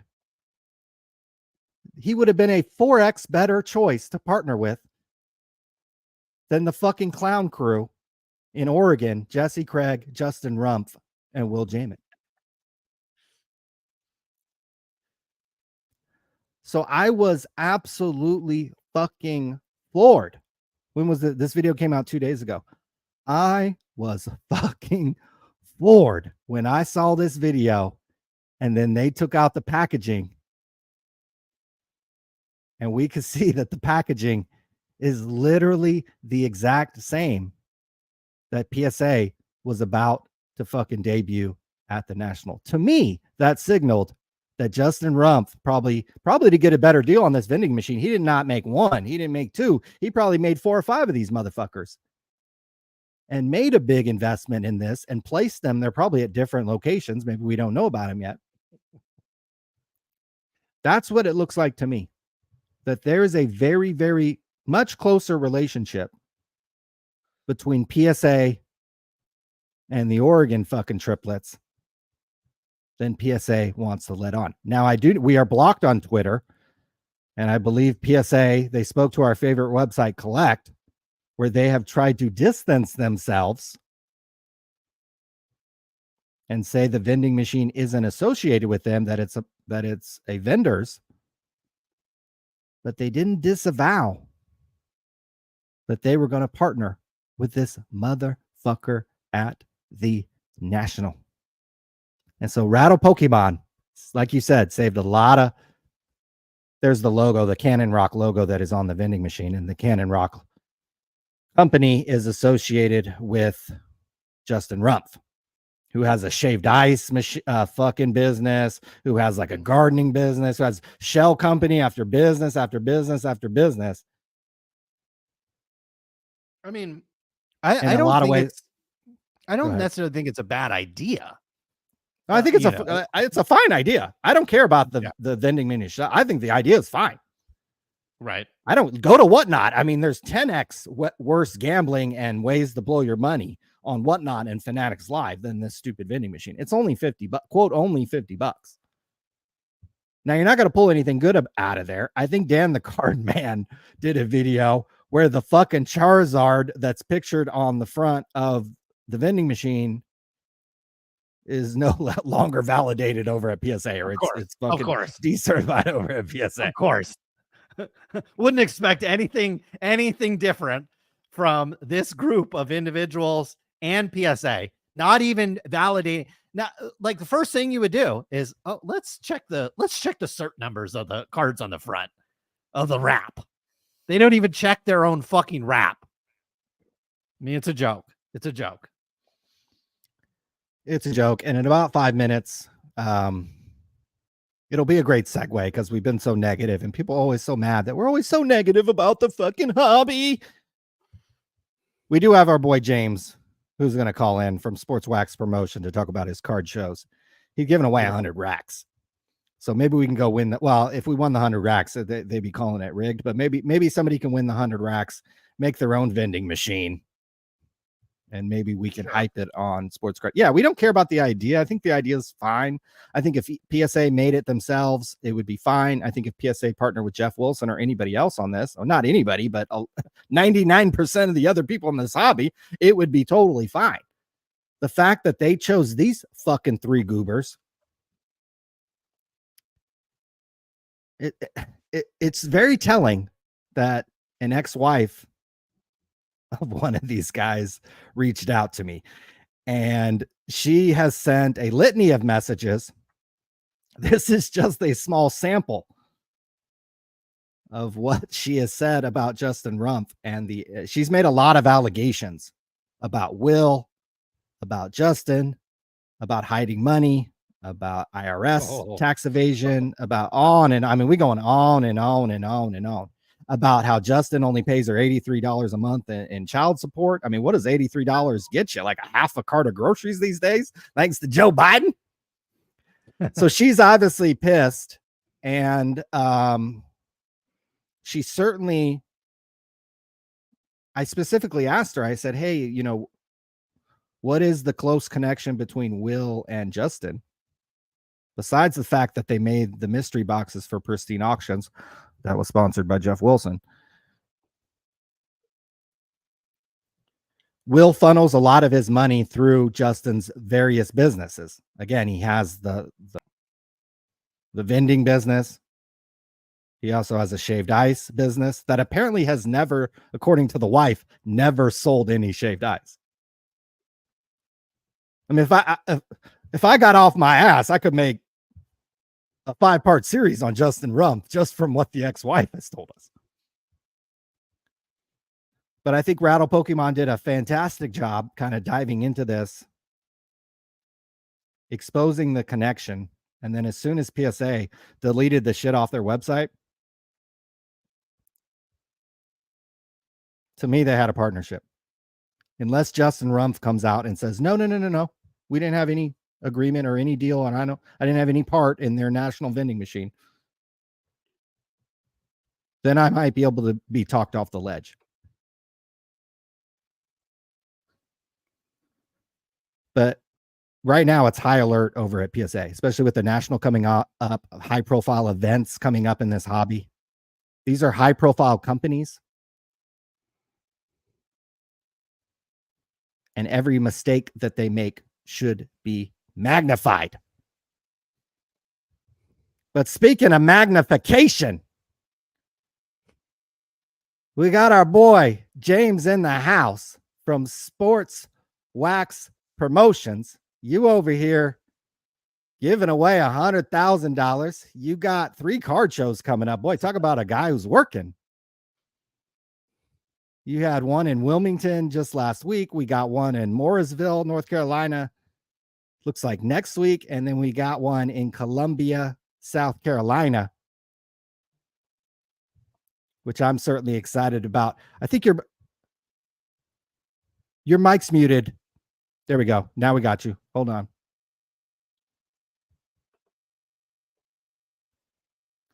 I think your mic's, James, I think your mic's muted. See if you can test out your microphone and see if we'll get you back.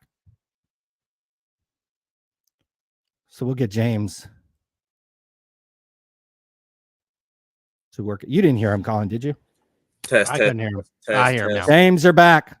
There we go. All right, my bad. I'm usually good. Good with the tech. I'm usually good with the tech. We were out on the lake today, tossed back a few, you know what I mean? But we're good. Okay. We're good. And what is your drink of choice out on the lake here? On the lake, I drink Mick Ultras. They go down like water, so I could just keep drinking. You know what I mean? Right. You could have like 12 of those and still be good. Yeah. Yeah, and still be good. Yeah, for sure. Yeah. There's something about that lake water, man. You just toss them back, then it doesn't even really bother you. You know what I mean? Oh man, that's what I'm talking about. Now I heard a little Birdie tell me that do you sell beer or give beer away at the show? What's the alcohol situation at these card shows? So the alcohol situation is this: whenever we can have it, we have it. Yes. This past weekend, I was you could have caught me a couple times on our live stream walking around with a beer in my hand. It's for everybody. You know what I'm saying? We don't want to just make it about beer and adults, because it is for everybody. But when we can have libations, we do have libations. Okay, I'm loving this. So I heard about these card shows. I heard you might watch Sports Card Radio every once in a while. So pimp this shit to me. You've had 3 shows literally like in a fucking month and a half time span. Yeah, so it's 3 shows in 6 weeks. So we did one last week, this past weekend, the 28th and 29th of June in Wilmington, North Carolina. Next weekend, oh, actually, shit, I forgot about the one in Charlotte. Yeah, so, oh, damn. Yeah, so Father's Day. So the weekend of Father's Day, we had a card show in Charlotte, North Carolina. And then fast forward 2 weeks, which was last weekend in Wilmington, North Carolina. And we're going to end it next weekend in Mooresville, North Carolina, which is kind of our honey hole. That's our home turf. So we're going to end it there. But 3 shows in 6 weeks is a monster. Yeah, but then we have Columbia after that. Does in August. Yeah. God, so what is that like? Is this an all-day thing for you? Are you able to go out on the lake and enjoy yourself? What's it like putting on all these shows in a 6-week time? What is your life like on a daily basis? Dude. It's tough, dude. Leading up to the card shows is a lot, but it starts with having a good team. So obviously my wife is here beside me. Our son Patrick helps, and our niece, that's kind of our core. Our niece Kay is kind of our core. Yes. Everybody has responsibilities in their own jobs at the show, during the show, and leading up to the show. So it makes it easier when the showtime comes. I really love the card shows myself. I get a little depressed towards the end of the day when it's getting like towards over. She doesn't, but I do. But it can be a little stressful. The most stressful part is probably no calls, no shows. You know what I mean? I don't like gaps and holes at the show, but lucky for us, we usually have a long list of guys wanting to get in, so we can usually make a phone call and somebody can be there to plug that hole. But it's fun. I really enjoy it. I enjoy the gambit of it, and we're going to take a nice vacation at the end of this last show in a couple weeks, and going to be out towards your way. So that's how you ended up like that, dude. You hibernate for like 3 weeks. Yes. How many tables are these setting up? How many tables are you selling at these shows? Typically it's around 200. When you say? Yeah, around 200 to 220 about every show. Show. Yeah, no less than 200 a show. Generally around 220 every show. And what are these venues that are these like hotel conference rooms, or what kind of venues are these set up in? Well, we started in a hotel conference room. It was pretty small. Our first show was about 38 tables. 35 tables was our first. 35, my bad. 35. When was that? When was that? September 4th, 2021. Okay. Obviously, we're pandemic babies with the card show. Yeah. But which a lot of people are nowadays. But so we like to find different venues, man. The venues we generally use are nice carpet floors, nice clean bathrooms. That was like a big thing for the card shows out here. The guys were complaining about the bathrooms and grass, dirt floors. So like that was one thing that we paid attention to. This convention centers can be a little pricey. But we try to find unique venues, not necessarily just your standard convention center or like, standard gyms and things like that. We always try to find something a little unique and something that we can bring a little value to that community by using that facility. You know what I mean? Is it hard to find venues as a card shop promoter? Is it hard to locate venues or is that? Yeah. Heck yeah, dude. Trying to find a venue that can accommodate, our style, first of all. The size that we need, 12 to 15,000 square feet at a bare minimum, 15,000 at a bare minimum nowadays. We try to always find somewhere where the parking is free, where it's convenient and accessible for everybody. So those are some of the things that go into finding a venue. And then, of course, the price has got to be, it's got to make sense logistically for us as well to use that venue. So there's more than a few things that go into just, hey, you guys got some space. Can we use it the 3rd Saturday of next month? There's a lot more than that that goes into it. And a lot of times we have to pass on venues just because they don't fit our style. Yeah. How far in advance do you have to book the venue? Like how far in advance are they making you book something up? We usually do about we try to get everything about a year in advance to try to make sure that we can get into the spots we want. and try to get the dates that we want so we don't conflict with other shows in our state or in the nearby area. We obviously don't want to conflict with shows like the big shows like Collecticon and Chantilly and Dallas. Like we don't want to conflict with any of those. So we try to monitor their site and see when their shows are, and then like book right on top of that. You know what I mean? We've had to adjust dates over the last couple of years because of that. Because we don't want to put people in a predicament where it's like, oh man, I would love to come to your show, but Dallas, you know what I mean? Or Chantilly. Chantilly, Yeah. because Chantilly is pretty close to us. So eventually we want to be one of those places where like, I can't come to your show. Sports Wax Promotions, you know what I mean? I'm sure there's some other shows in the area. Do you guys work? Do your show promoters work together? Is there beef between some of the show promoters? How's it work in the local area? Is everybody play nice there, or is there some competition? I mean, we all play nice for the most part. Recently, a new promoter kind of bought an old promotion. So he's not necessarily new to the scene. He goes to the national. A lot of people know him. But he's, to me, new kid on the block. So we just continue to do our thing and not pay attention to the noise or pay attention to not necessarily what anybody else is doing, because obviously we want, we see what they're doing. We obviously watch what they're doing, but we don't try to get into any of the he said, she said drama that goes on with some of the other stuff. Right. No competition for sure. No competition for sure. It's just us. We are our own competition. Yeah. What advice would you give to somebody you've been doing this for a few years. What advice would you give to somebody who maybe is thinking about setting up a card show or kind of wants to do that? You said you're kind of booking these things a year in advance. So like, what advice would you give to somebody who kind of wants to be in your role and set up card shows? Prepare, you know what I mean? It starts with understanding kind of what goes into it. Go to card shows, look around, kind of see what it is that you think you can do differently, maybe, you know what I mean, and kind of plan around that. You start off by trying to find a venue and reach out to guys. When we first started, I was reaching out like night after night to people on Facebook and Instagram, like, hey, you want to come to my card show? Hey, you want to come to my card show? A little bit more detailed than that, but that was the point, and that's how I did it. You know what I mean? It's a grind. You know what I'm saying? But it seems nowadays, like there's a card show every other weekend around here. So it's probably not as hard to build up a vendor base. But if you want to get into it, it definitely starts with a good vendor base and then getting the community involved and letting the community know, hey, here we are. This is what we're trying to do. Yeah. We're good. Come hang out with us. Is all your upcoming shows sold out for vendor space, or do you still have some tables left? If I was speaking honestly, by the time we do our show next week, the rest of our shows the rest of this year will be sold out. If they're pretty much sold out. The show next week is sold out. The show in Columbia in August is sold out. And then we have 2 more shows the rest of this year, and come next weekend those shows will be sold out also, if they're not already. So it's not difficult. It's not a difficult process to find vendors who are willing to come set up. You're setting up 200 tables, so you need, quite a few dealers, but you're saying that's not like a difficult thing. Like you can fill all the spots. Oh yeah, for sure. And another thing that helps us out too is, so typically like North Carolina is a pretty long state. Like it takes you like 5 hours to get across the state. Right. So we're in the Charlotte area, and we've typically done around the Charlotte area. We've ventured out maybe an hour east. But going to Wilmington, which was 4 hours away from where we are, our main show, it allowed us to pick up a brand new vendor base. We had 100 different dealers, and 80 of them were not dealers that had set up with us at more than one show. And I would say of that, 70 of them had never set up with us before.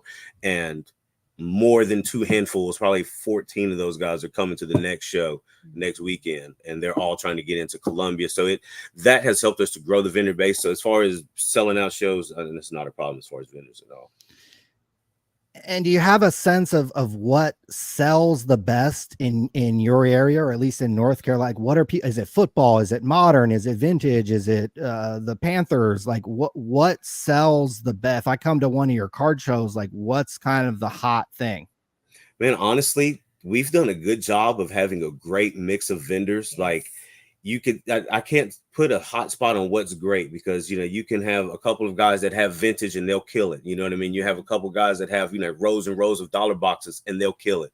And you also have the vendors that have 20, 30, 40, 50, $60,000 cards, and they'll walk out of there with six figures. You know what I mean? So like, there is a vast a vast base of collectors in North Carolina, and it spreads from sports cards all the way to Pokemon too, because our shows do include Pokemon as well.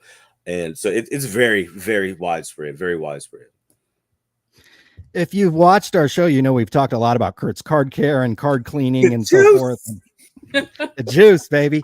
So as a promoter, if Sports Card Radio Card Cleaning came to you and said, hey, I want to set up a table at your show and clean some cards, is that something you allow? Is that like what's the cleaning scene over in North Carolina? So yeah, I don't think I let anybody rock with the juice, but here's what I would do, right? A very, very good buddy of mine, his name is Mike, is down in Florida. He has his own juice, but it's for slabs, right? It's just for your slabs. Okay. It gets your scratches. That's called Slab Magic, right? Check him out on Instagram, Slab Magic. But it gets all the scratches out and everything. You know, there's a lot of stuff out there, but he really he went underground for about 4 months and came out with this, man. It's very awesome. That's about the only cleaning solution we will allow at our shows, but that's purely for your plastic, your one touches, anything that's slagged up. We're not pouring juice on anything raw around here, bro. Okay, so the juice is banned at the Fourth Blast promotion show. Bro. I actually saw some at the guy's table a couple I think it was in Charlotte. I saw some. I was like, dude, you got the juice? He said, yeah, I got the juice. I said, put that shit away, dude. I don't want to see that, bro. You gotta conceal the juice. Yeah, put that shit away, dude. You're giving away 100 racks here. It looks like. Dude. I swear I'm trying to. I'm trying to. Like, I mean, wait, what the fuck is that about? How the fuck can somebody win 100,000? Dude, it's an insured prize, man. You know what I mean? So we pay money to have it insured. So if somebody wins it, somebody like solves it's like a key punch, right? You put the right numbers in, you win the money. Period. Like it's not something that I don't want to happen. Like the publicity. We want this to happen. We want them to win $100,000. The publicity behind somebody winning 100 grand at my card show, dude. Nationwide publicity. So like, it ain't no joke. It's for real. Come punch the numbers and see if you win. It's insured. It's already paid for. It's like I really, really want somebody to win so I can get my insurance money back. Shit. You win 100 racks, let me get my shit back. How do you enter? How does it set up at the card show? How do I punch in the numbers? So it's like a big safe that has like a keypad on the safe, and it's got some replica like bags of money on the inside. It's clear. It's pretty awesome. It's pretty heavy. I can go get this right over there. But that's how it is. So people line up at the card show and they punch it in. We did something similar last year at a card show. I did a $10,000 prize. It was either $10,000 cash or a Patrick Mahomes card that I actually had in my possession that was worth about 10 grand at the time. So we did that once, and then one time before we did like a dice roll for 25 grand. We did that last July actually. And all of these, I mean, it's, you know, dude, I'm giving people a chance. Nobody else is giving you a chance to win 25 G's. Nobody's giving you a chance to win 10 grand, especially 100 grand. It's a chance. You know what I mean? But it's a paid ticket, so anybody over 18 with a paid ticket can play. Yeah. Okay, so yeah, you come to the show and you can punch on the keypad and 100% get entered into 100 racks. Wins, dude. Right, we really want someone to win this. Yeah. So what's next for Sports Wax Promotions after this Columbia show? Like you said, you've been trying to book venues for a year. Is there more shows into the fall? Are you going to other states? What's the plan for Sports Wax Promotions? So September and November we have shows. Another show more September and October. Excuse me. September and October we have shows. Another one in Mooresville, which is again like our home show. We really do that because the community there really like helped us grow when we were in our infancy. So we always go back there a couple of times a year. And then we have a show in Salisbury, North Carolina, which is actually my hometown. So we do that once or twice a year just to show love to my hometown and let them see the boy. But so next year we're going back to Wilmington. I'm really trying to make Wilmington a show that I want it to be a destination show, like the Chantilly, like the Dallas, a show where it's, hey, we're going to Wilmington for the Sports Wax show this summer. It's at the beach, you know what I mean? So it's even a bit more incentive to go. It's just, it's not landlocked or anything like that. You can go get on the boat, go to the beach, have a lot of fun. So that's something we're really trying to put on the map. We're really going to start promoting that again for next year here in the next month or so. And what's your background? What did you do prior to this that kind of set you up to be doing sports card shows? Well, I have a background in internet and social media marketing, so that's kind of my background there. And the local card shows and just card shows in general, to my knowledge, before I started doing it, just weren't using social media as a tool to advertise the show, let people know where they were. And I honestly just wanted to set up at card shows and sell my cards. And so I went to a few shows, and just the environment just wasn't suitable to the way I like to sell. You know what I mean? So I was like, well, damn, dude, I'm going to have to promote and let people know where I am and tell them where they can find me. And I said, well, damn, if I'm going to do that, I might as well just promote my own show. And we've done 24 shows, yeah. 24 shows to date. But the first 17 shows, I was set up side by side with the boys selling my cards. She ran the whole show for the first 17. So wait a minute. You if you watch the show, we usually ask you, you know, what your wife thinks about, you know, your card and your card business. She's sitting right here. So now we can just ask her directly. So what do you think about James and his cards and his card business? Like, what are your thoughts? I love it. I don't care what his dream is. If this is it or something else, I'm with him 110%. I don't care. I'm right beside of him. Like, if this is what he wants to do, or, you know, like I said, if it's something else, let's go. That's fine. Let's go. 100%. She's right here beside me. She doesn't let me forget how tired and how tired of this shit she can get sometimes. But she's right here with me every time. She's right here with me every time. Right there. And how long have you guys been together? Almost 20 years. Almost 20 years, dude. Oh my God. Since 2007. Oh, you guys look young. I 20 years. Yeah, high school sweethearts or I knew I fucked with you, Ryan. I knew I fucked with you. Hey, send the check over. Send that check over. It's already 100,000. Send those numbers over. Right. Yeah, I saw you were giving away 100,000. So yeah, I just had to get you on the show. So well, I appreciate that, man. It was also a huge a plug to my man Brian over at Talent Sports Media for the introduction to. Yes. He's a great guy. He just came out to our show in Wilmington and did a bunch of content for us. I really love his style of content. He's a great, genuine guy, dude. I really had fun hanging out with him. Invited him over to the cookout we had and everything. That's him right there. That's my dude, man.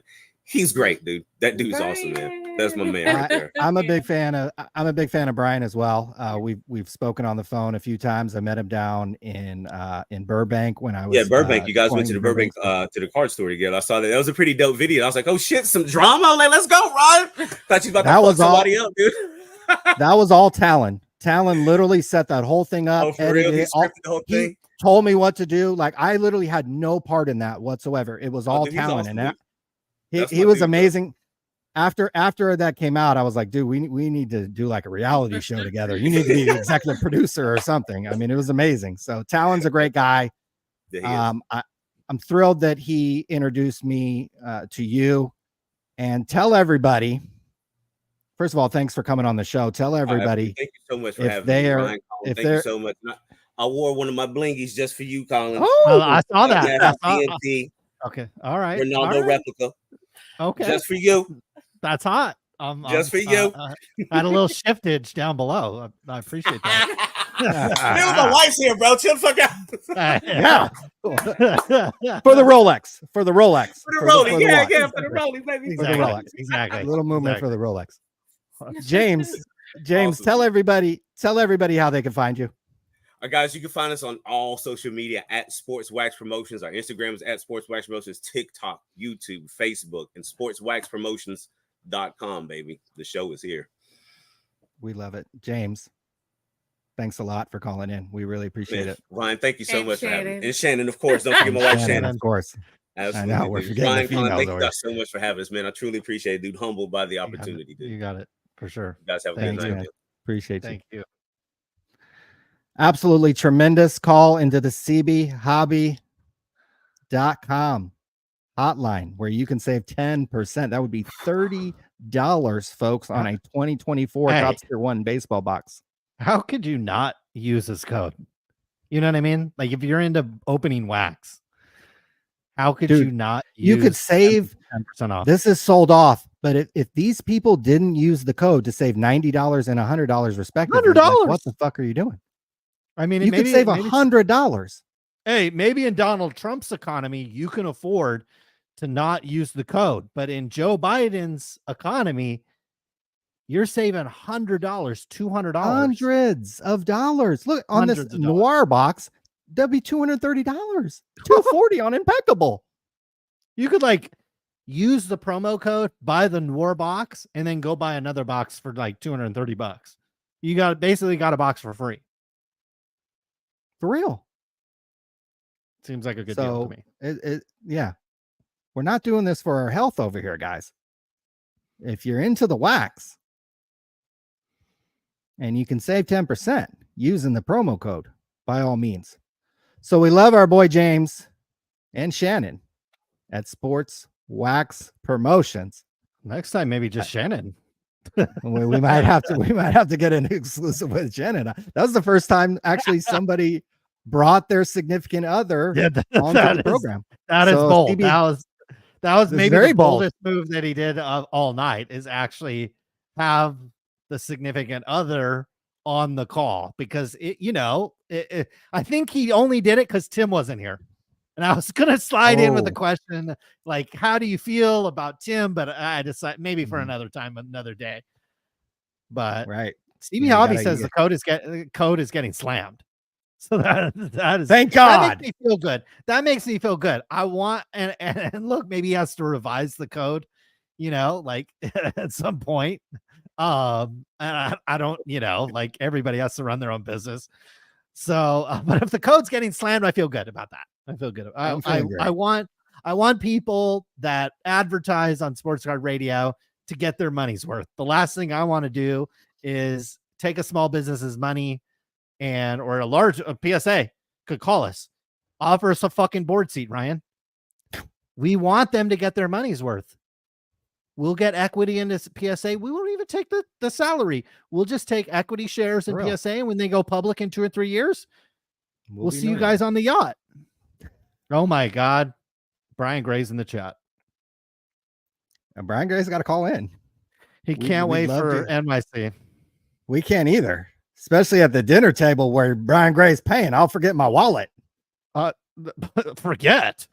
I'm not even bringing my wallet. Maybe to the New York City. I seen this guy's house recently. He's posted pictures of his house. I was wondering, was he at the white party? Was our boy Brian Gray invited to the white party? I mean, I think he's having his own white party. Forget going to the white party. I think our boy Brian Gray's having his own white party. Man. Yeah. Man, Livy. Never mind. Getting around. I'm four beers deep. Livy was looking good already. Now she's looking great. Wow. Man. Yeah, Brian Gray, don't worry, you're paying, and there'll be a few Michelin stars in the lobby where we go. And believe me, when they'll be like, "Do you want to look at the menu?" I'll be like, "No. I want what's the most expensive thing on there? Yeah, the Dungeness crab or fucking blue lobster, one of those fucking things, bone-in ribeye." Do you want dessert? Yes. Wagyu. Before he even finishes, do you want dessert? I'm not hungry, but I'm gonna order dessert. I don't drink wine, but bring over a bottle of that fucking like 80s vintage shit you got up there. The best Merlot you have. Yes, please do. Please do. So we're obviously very excited about the Fanatics Fest. We will be at the Burbank Sports Card Show as well. I think we're going to have private security at the Burbank Sports Card Show because we have a connection in that regard. And I think it would be kind of funny, at least for a day or two, to strut around with a rather large man at the Burbank Sports Card Show. So as you approach us at the card show, be aware that we will have some protection at said card show. So what are you most looking forward to at these events we're going to be at, the Fanatics Fest and the Burbank Sports Card Show? What are you most looking forward to? I'm just looking forward to, first of all, New York City is a city I've always wanted to go to. And so just to be there is going to be really exciting for me. That event in particular has nothing to do with Fanatics Fest. It could have been Cards HQ Fest, and I might have gone. So yeah, for me, this is going to be about the city, going there, the food. Brian Gray is going to be there. Many other people are going to be there. We're going to be able to have a chance to hopefully if we're not like total degenerates. We'll actually meet up with some people that are fans of the show, things like that. So for me, that event is exciting. And then Burbank is, I think, turning into, I think it's safe to say it's the premier show on the West Coast. It's the premier show, not just the West Coast. It's the premier show of the West. Okay. Anything west of the card Dallas. show in of Dallas or Illinois. I don't know where geographically those line up, but anything west of there, I think the Burbank Card Show is the show to go to. So I'm excited about that. Obviously, Southern California in August is going to be spectacular. I was just in Monterey the last couple of days. Southern California is going to be a lot hotter, but it's beautiful down there that time of year. So it's actually going to be tough to be up in Burbank when you're in Southern California that time of year. So it's just beautiful. There's a lot of people traveling down there. It's just a beautiful time. So call in Streamline is Brian Gray is confirming that we'll have a blast. We will have a blast because your Amex card is going to be maxed out. Wow. Exactly. I did chat with legendary Sports Card Radio guest call in Mike Petty at the card show in Fairfield. I was put on FaceTime with him through a mutual friend, and our boy Mike Petty was living large out there on a boat, boy, just chilling.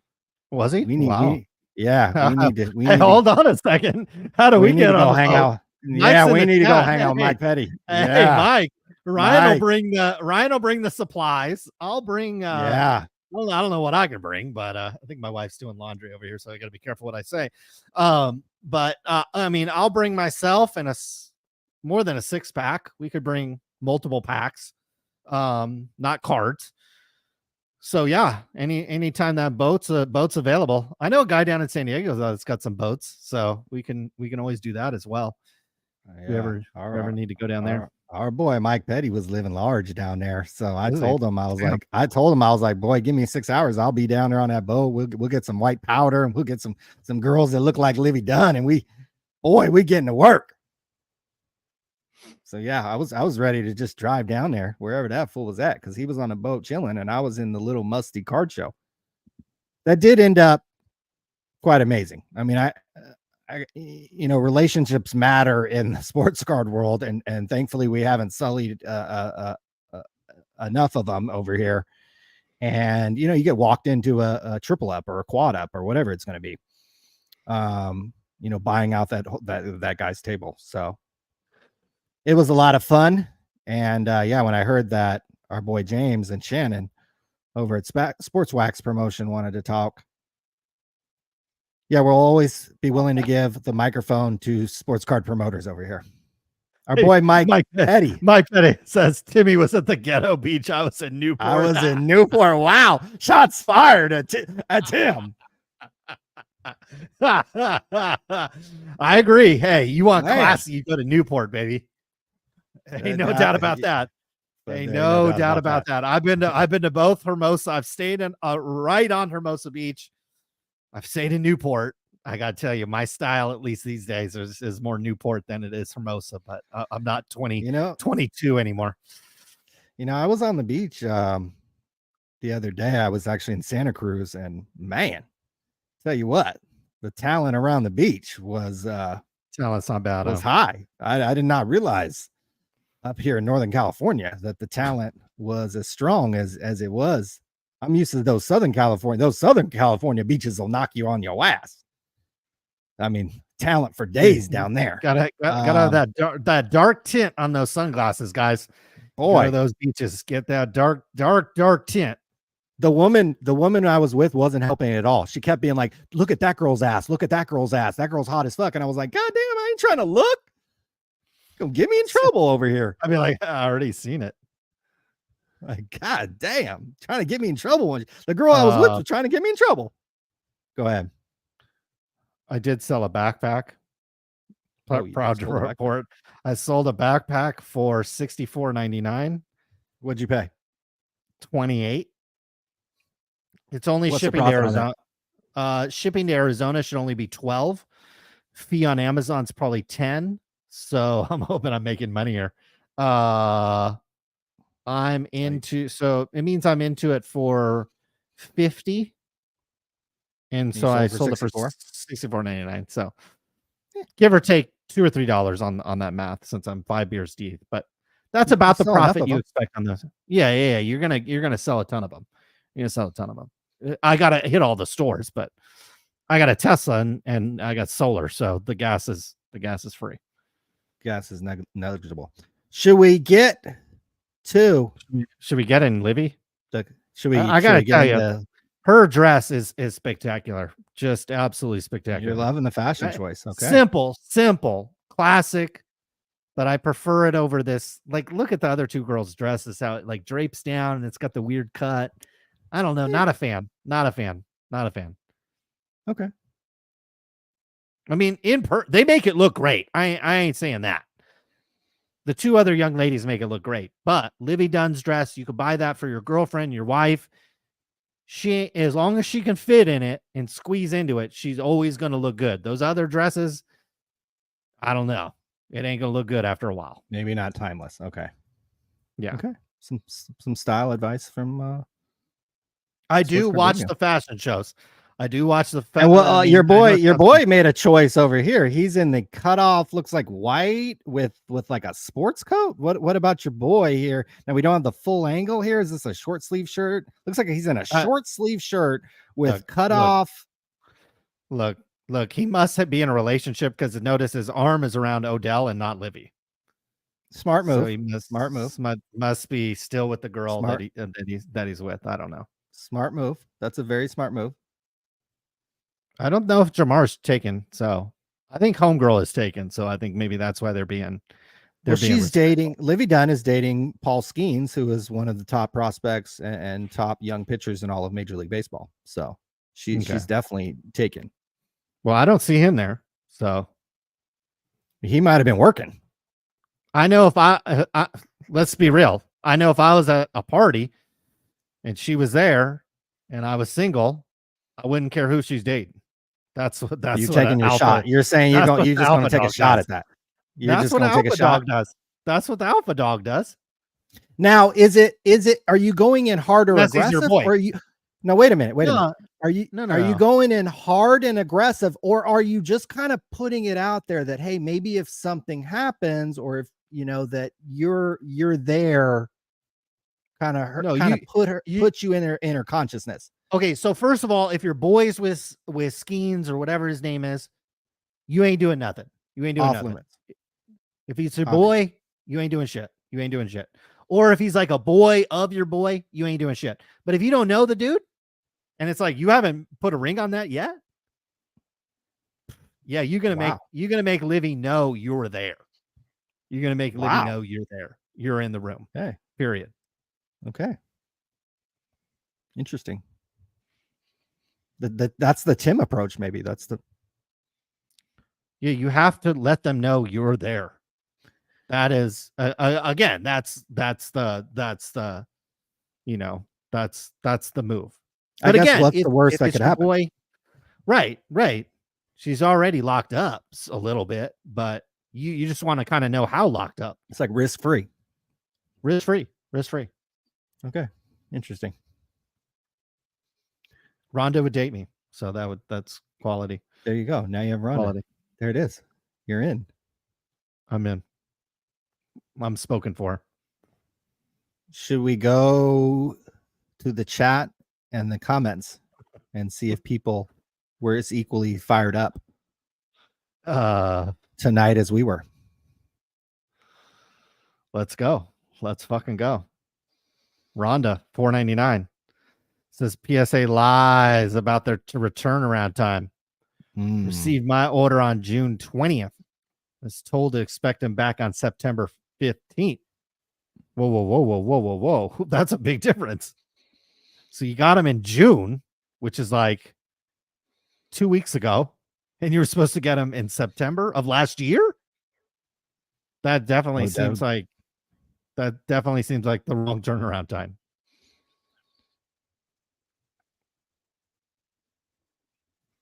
That don't sound good. I- That sounds I like a would- pandemic. Yeah, that sounds like pandemic. Sounds like that sounds like they backlogged. They Which backlog. again, which is why, you know, they got to curate that brand because that backlog runs out. Joe Barrett, thank you, Rhonda. Joe Barrett, $5. Betsy Higgins versus Christine in a flip flop match. Ryan, who are you taking? Oh man, you got to do that to me, huh? Yep. That's a tough one. I feel like Christine might have the edge because it sounded like she knew how to wield a flip flop. She knew how to use it. She was prepared to smack Jeff with it. You know, she was prepared to smack Jeff with it. And that kind of stunned us because we were like, oh man, smack you with a flip flop. That you know, that's bold. That may sound louder than it will actually hurt, but that's pretty bold. And she might know how to really, like, it's like the slap fighting, that new thing where people like slapping each other. Maybe she really knows how to slap it. She really knows how to slap you with the flip flop. I showed that to my son. My son was like slapping me. I was like, hey, check this out. There's a new sport or whatever. And he saw it. He was like, oh, that's cool. That's his thing. Yeah. So yeah, I'm taking Christine. All right. Dan. Ryan, this is porno Dan.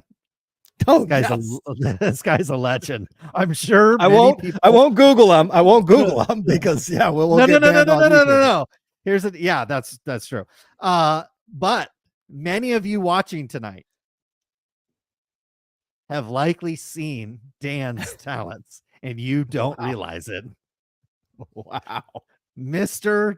Porno Dan himself, and I'm not joking, says he's working late on a Friday night. Oh, wow. Could you imagine if you're Porno Dan and you're working late on a Friday, Ryan? What you doing? And I follow him on Twitter, Ryan, and let me tell you, if he's working on a Friday night, it ain't too bad. It ain't bad at all. It ain't bad at all.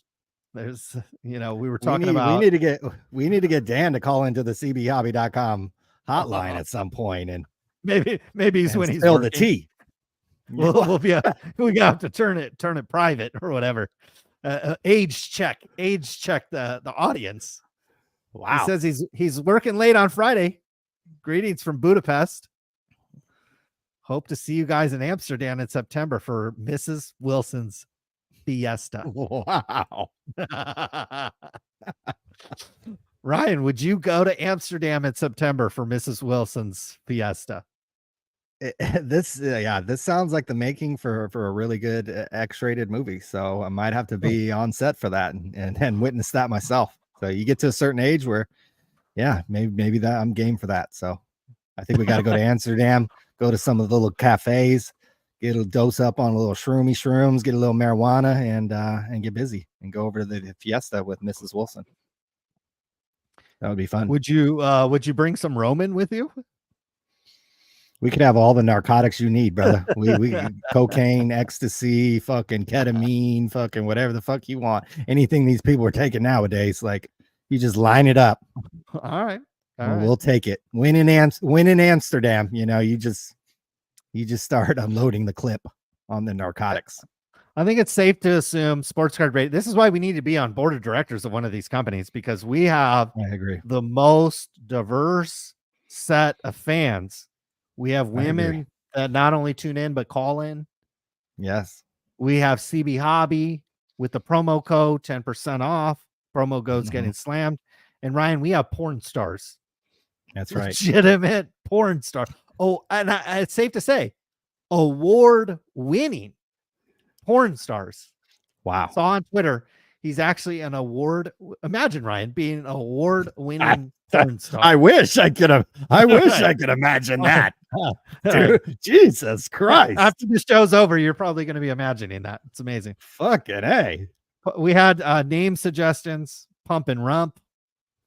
Oh, I like that. Justin Shaved Ice Rump. Oh, that's a good one. We need a backpack vending machine. Would be cool with a chance to hit the Louis Vuitton backpack. That's a great idea. That's $1 million idea right there. It's like JanSport, Under Armour. Women would slam that, dude. Women would fucking slam that shit, dude. Louis bag, yes. Went back idea. and saw what I spent on my backpack, and I was like, damn, that was a lot. David Snyder, $10. Tim, do you have a favorite president, favorite city? Unfortunately, Tim is not here tonight, Dave.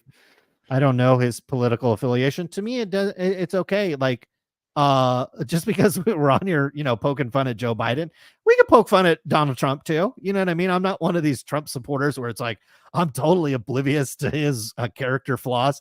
But look, when I was in college, his show was number one. Like literally, The Apprentice was like the show to watch.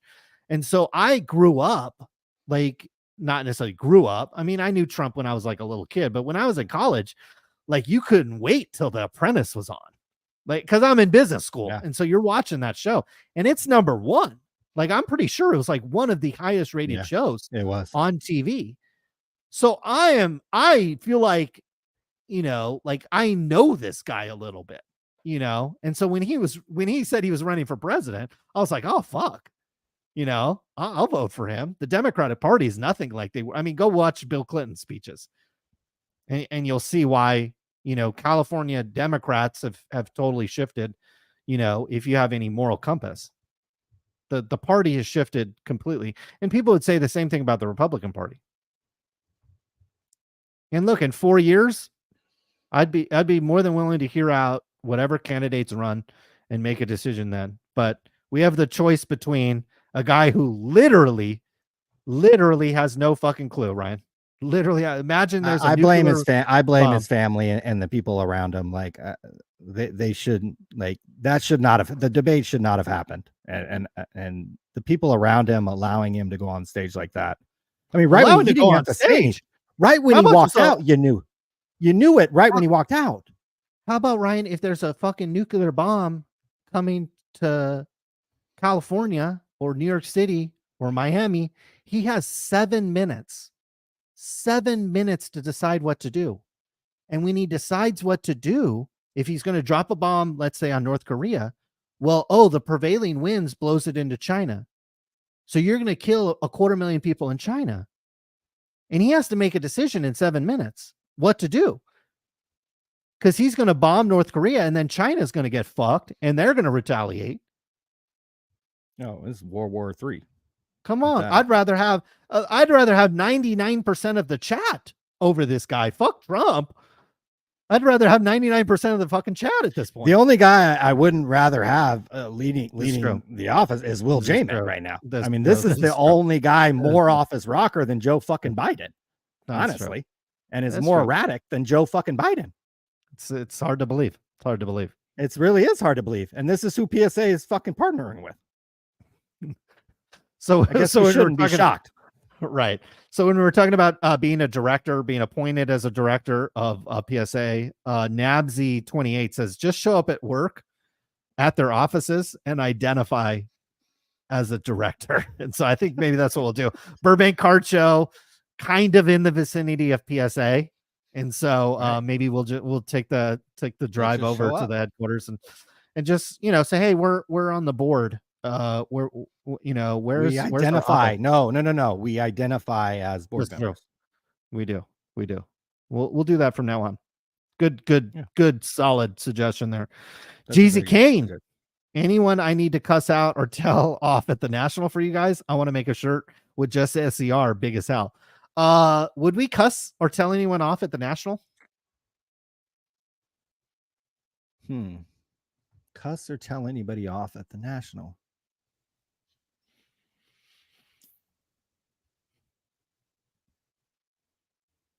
Not that I can think of. I think confrontation at a card show should definitely, be avoided at all costs. I think if PSA shows up with the Justin Rumpf vending machine, I don't know if that's cuss out worthy, but I think it certainly raises the question of what's going on at PSA. And I think at Sports Card Radio, we need to take a much harder look at the leadership and who's making the decisions. Who the fuck made this decision, for example, or was about to, if you didn't get saved by Rattle fucking Pokemon. I think Rattle Pokemon has a fucking GoFundMe. That motherfucker should be filled the fuck up by some anonymous donor at PSA because he saved your fucking ass. Because if you showed up with this vending machine, And all these little influencers were standing in line trying to fucking make a video about it. And it was connected to the Dumb, Dumber, and Dumbest trio out of fucking Oregon. I literally am prepared to make a video every fucking week highlighting the mistakes made at PSA. If they show up with the Justin Rump Will Jamit vending machine, I will make a video every week till the end of the year highlighting the mistakes being made at PSA. Because if they allow this, they're not being looked at closely enough. The scrutiny on PSA is not high enough if they do dumb shit like this. So if they show up with this vending, and I'll dip back into all the greatest hits. Because Lord fucking knows. You could have a whole documentary on the fuck ups that PSA has done over the years, starting with card number 1. Literally starting with the first card they ever fucking graded is trimmed.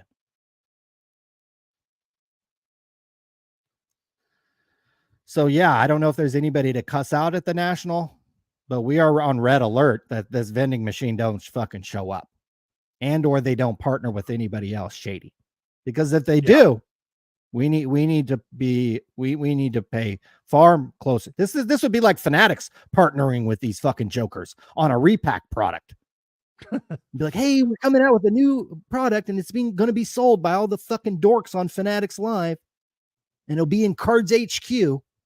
And this is who Fanatics partners with. Oh my God. Oh my God. The rat of Pokemon saved a lot of motherfucking asses. Because I imagine because PSA deleted the shit off their fucking website, that means the order on the vending machine got canceled. You're going to save a lot of you guys $50 as well, because a lot of you would have wasted $50 on this damn machine and got a $30 card. Speaking of asses, when you're going on one of these dates or whatever with these women, what's the most important feature that that brings your attention level maybe a little higher?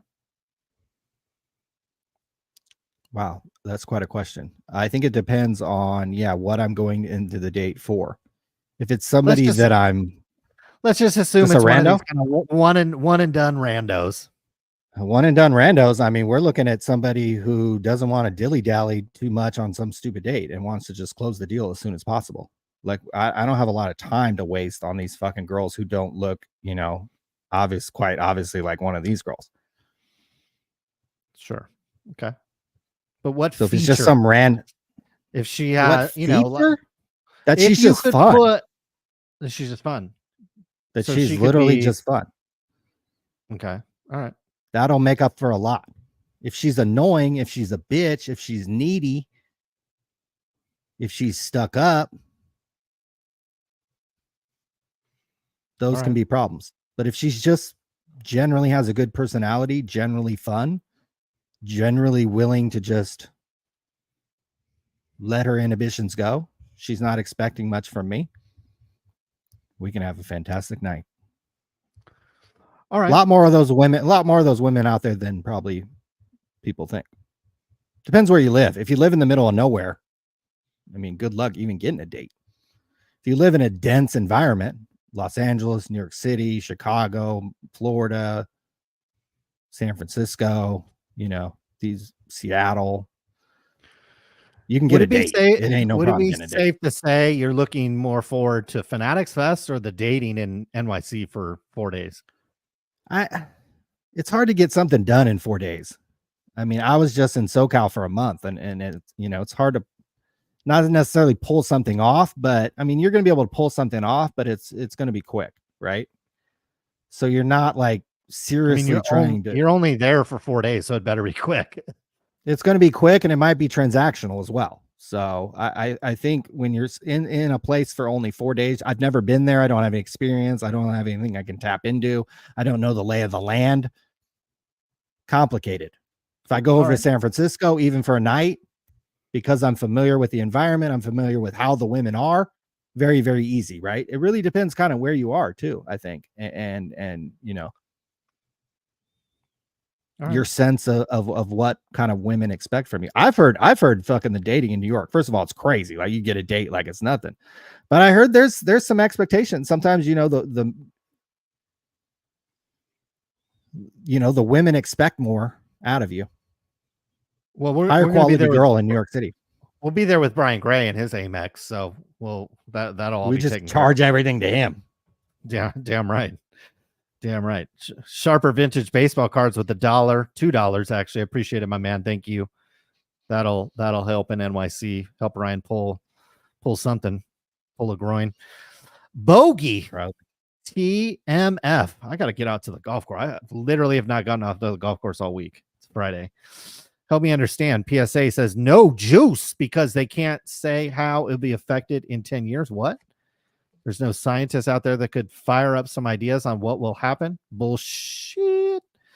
Yeah, I don't know. I don't think, again, it's a company that's not relying on actually grading the cards, actually telling you what will happen to the cards, actually being a reliable source. They're a company that relies strictly on their brand and their image.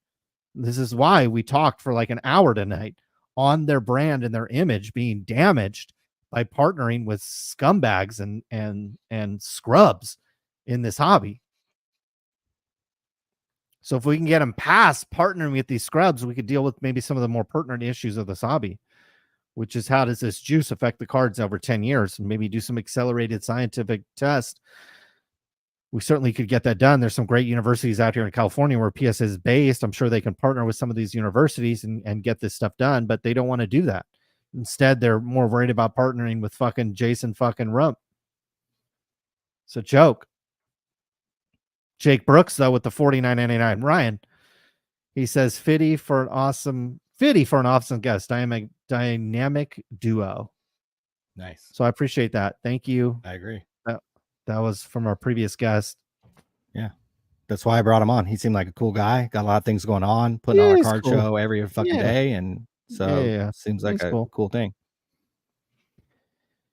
Yeah, that's cool. And I'm happy to hear the promo code, Ryan, at cbhobby.com is being slammed. You goddamn fucking right. It better be. Save 10% off. Guys, where can you save 10% off in this hobby? 10% off. I mean, on wax, Colin. On fucking wax. Who gives you a discount on wax these days? I know. Nobody.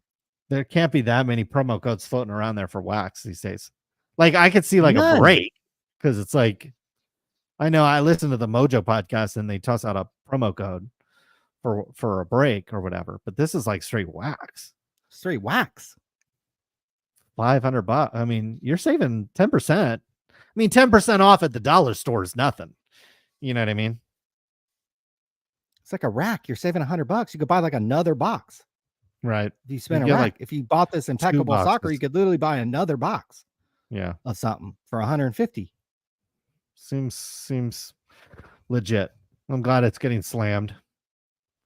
Watching from Australia, James Kelman. Will Kobe Bryant cards hold their value and maybe increase in value over time? I think so. I'm not just saying this because Kobe is by far not just my favorite basketball player, but certainly one of my favorite athletes that I've ever watched. And, will his cards have some ups and downs? Sure they will. But you're looking at somebody that had a huge impact on one of the largest cities in the world. And he's got a lot of fans out there. And I think they'll certainly hold their value over time. They're certainly not they're not making last year they've gone down a little bit, but if you go to these regular Kobe cards are down, according to Card Ladder, 5% in the last year. All these other things are down way fucking more than 5%. Right. Compared to Nvidia, it sucks, but compared to everything else, it's actually outperforming for the most part, outside of a small percentage of things. They're cards, not making. What I like about Kobe Bryant cards is they're not making them. That's what I like about them. Every other player, they're making a fucking million a month. I mean, how many fucking Jackson Holiday cards are they making a month? This is a guy who did something, who had a huge impact on people, who, there's a ton of emotional value to Kobe, which you can't really put. It's hard to put a price on that. And yeah, so I'm obviously a buyer at the right price. I think Kobe Bryant cards are worth. I got a bunch of his cards at the card show in a 5-cent bin. So one of them was like $20. So yeah, the card show scene was good to me this past weekend. That's for sure. Rhonda's wondering if SCR should switch from Thursday to Friday, Ryan. The problem is Friday is a day that you can get a date and maybe consummate a relationship with a female out here. So I'd rather do Thursday because it frees up my weekend. I hear you. Samuel saying Fanatics Fest is overrated. I hope I'm wrong. I think if you're going there just for Fanatics Fest, I think you'll be disappointed. Mm-hmm. I think if you're going all the way to New York City, if you're from New York City, whatever, it's a drive or whatever. I think you'll be disappointed. I don't think it's going to be that great. Like I honestly, here's how I think it's going to go, Ryan. I think we get on Thursday or Friday. I can't remember. Gonna go the first day, walk around, stay a couple hours, try to figure out where the freebies are going to be, try to get the freebies, go back to the hotel. We're going to go out and go hard on Friday. Friday is going to be a really hard one. And we will get up on Saturday and we might not make it to Fanatics Fest. Well, yeah, our time is going to be off. Yeah, because it's 3 hours ahead. So yeah, the later we go, the better we'll be. Because at midnight, it only feel like 9 o'clock to us. So we're going to be going strong all night. But yeah, the morning, trying to catch this in the morning. And like you said, honest to God, we might get there, take a lap or two around this and be like, all right, that was cool. Whatever. It's only 300 table card show. Right. I mean, I think there were 300 tables in Fairfield this past weekend. There's 200 tables at our boy James's and Susan's card show. Shannon's card show. Yeah. I agree with CB Hobby. It's going to be more about networking, not buying and selling. Yeah. So if you want to go and network, see some people, like we've been at events that Brian Gray has been in, but he might have had us blocked or we might not have been on speaking terms at the time. And so it'll be events where we can like actually meet some of these people face to face, some of the fans of the show, people like Brian that have been in the industry, other breakers that we might be friendly with, certainly would be interesting. Just to hang out. Should we talk to Too Personal? Maybe that's who we need to do a collab with. Oh my God. Great question. That's a great question. We need to talk to, I think we need to talk to Too Personal. Okay. All right. Please, let's do it. Center stage. We need that collab with Too Personal, I feel like. Would Too Personal be invited back to the Pendry? Absolutely. Okay. We're gonna make that happen. Okay.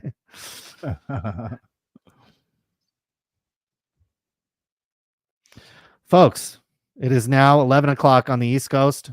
It's 8 o'clock here on the West Coast. So Ryan has time to fire up the whatever app is hot these days and get to work. Damn right. I'll be getting something to eat and maybe jumping on the bike. We'll see. And I'm going to try to get to the golf course tomorrow. And that's what I got going on. Folks, thank you for tuning in. I will be on the True Sports Card Show tomorrow. Check out Sacktown Sports 1140 AM. Check out the True Sports Cards and Collectibles YouTube channel.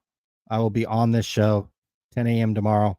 I think we'll be talking about group breaking. So pretty exciting. Pumped about that. Wow. They can also catch a replay. If they don't catch it live, I'm assuming it goes on replay somewhere. Correct. It goes on replay. Okay. Folks, thank you for tuning in. Friday impromptu live stream. Yesterday was July 4th. Last week we were a day early and I think that was the right decision, Ryan, because that presidential debate will go down in history as all-timer. Maybe one of the most influential days in the history of politics. Literally one of the most influential days in the history of politics. No question. So glad we allowed people to consume that however they wanted to. And there it is. Folks, we will see you next week, probably at our regular scheduled time, right around Thursday. I'm certainly not doing a whole lot unless Livy Dunn comes over. And I'm sure if she does, maybe she would go on a stream, but probably wouldn't be public. We might have to get our buddy Porno Dan to come in and tag in. Put in some work. Go to work. If you're a porn star and going to work on a Friday night, what could you imagine that would be like? I can only imagine. Sounds amazing. Yep. Okay, folks, thank you for tuning in. We'll be back some other time, some other place. I don't know which song you gonna play. What version we playing tonight? We got country, original, indie pop, metal. I think Ryan, it's Friday night. I think we should. Okay. This is like 8:00. I know it's 11 on the East Coast. It's early. 8:00. Got to get pumped up. I think we got to play. Okay. OG. I like.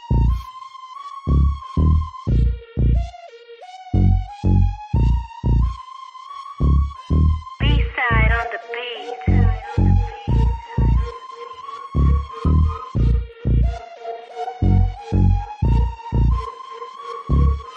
What's going on with that PPP? You done a lot of talking, not a lot to see. Up in the millions like 2.3, but Jeff got it all, getting off scot-free. Try to talk tips like we talking about stock, but you're talking about men printed on cost stock. When you open your mouth, I take it with a grain of salt, cause the market's down and you're a clown, it's all your fault. You ruin the hobby I love with your bullshit. Jeff Wilson. You ruin the hobby I love with your bullshit. Jeff Wilson. Did you dip, Jeff? I think you dipped, Jeff. What you talking about? I don't think you dipped yet. He got 8,000 now. With the GOBs like his whole failed thing with them NFTs, taking money from the people to pay. Most of them are broke, but that's okay. He's getting money. Even better tax-free, loving all the stimulus from PPP. You ruin the hobby I love with your bullshit. Jeff Wilson. You ruin the hobby I love. Mary Gamble promo code. Hey, what happened to the boyfriend? What happened to this fool? Is he still making vids? Taking a break. 1 month ago. We'll go metal.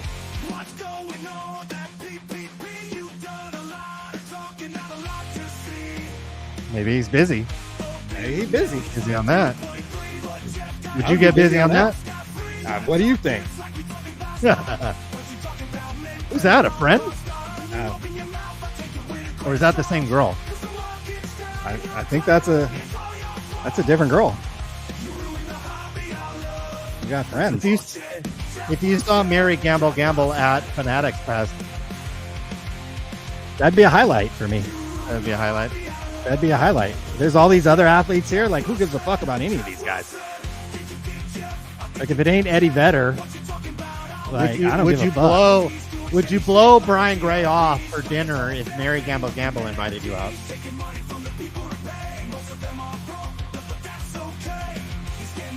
Yeah, I think he'd understand. Send some photos. I mean, 8K, we getting up there. We're getting up there. She had 67 when we started. 67? She had 67 when we started talking about it. So would you say we're good for the follower count? Good for the Apparently the promo code's good too. We're trying. Maybe we got to up our asking price. Like for PSA, they should be, maybe we should be at 6 figures. Well, you asked for a board seat. That's a lot. That's quite a bit. That was ambitious. I mean, we're looking to save their whole fucking company. Rado Pokemon's got to get a board seat too. That's part of the deal. I mean, he put the best looking guy in the hobby in his vids, so I appreciate that. That does help. All right, folks, we'll see you next week. Later. Bye for now.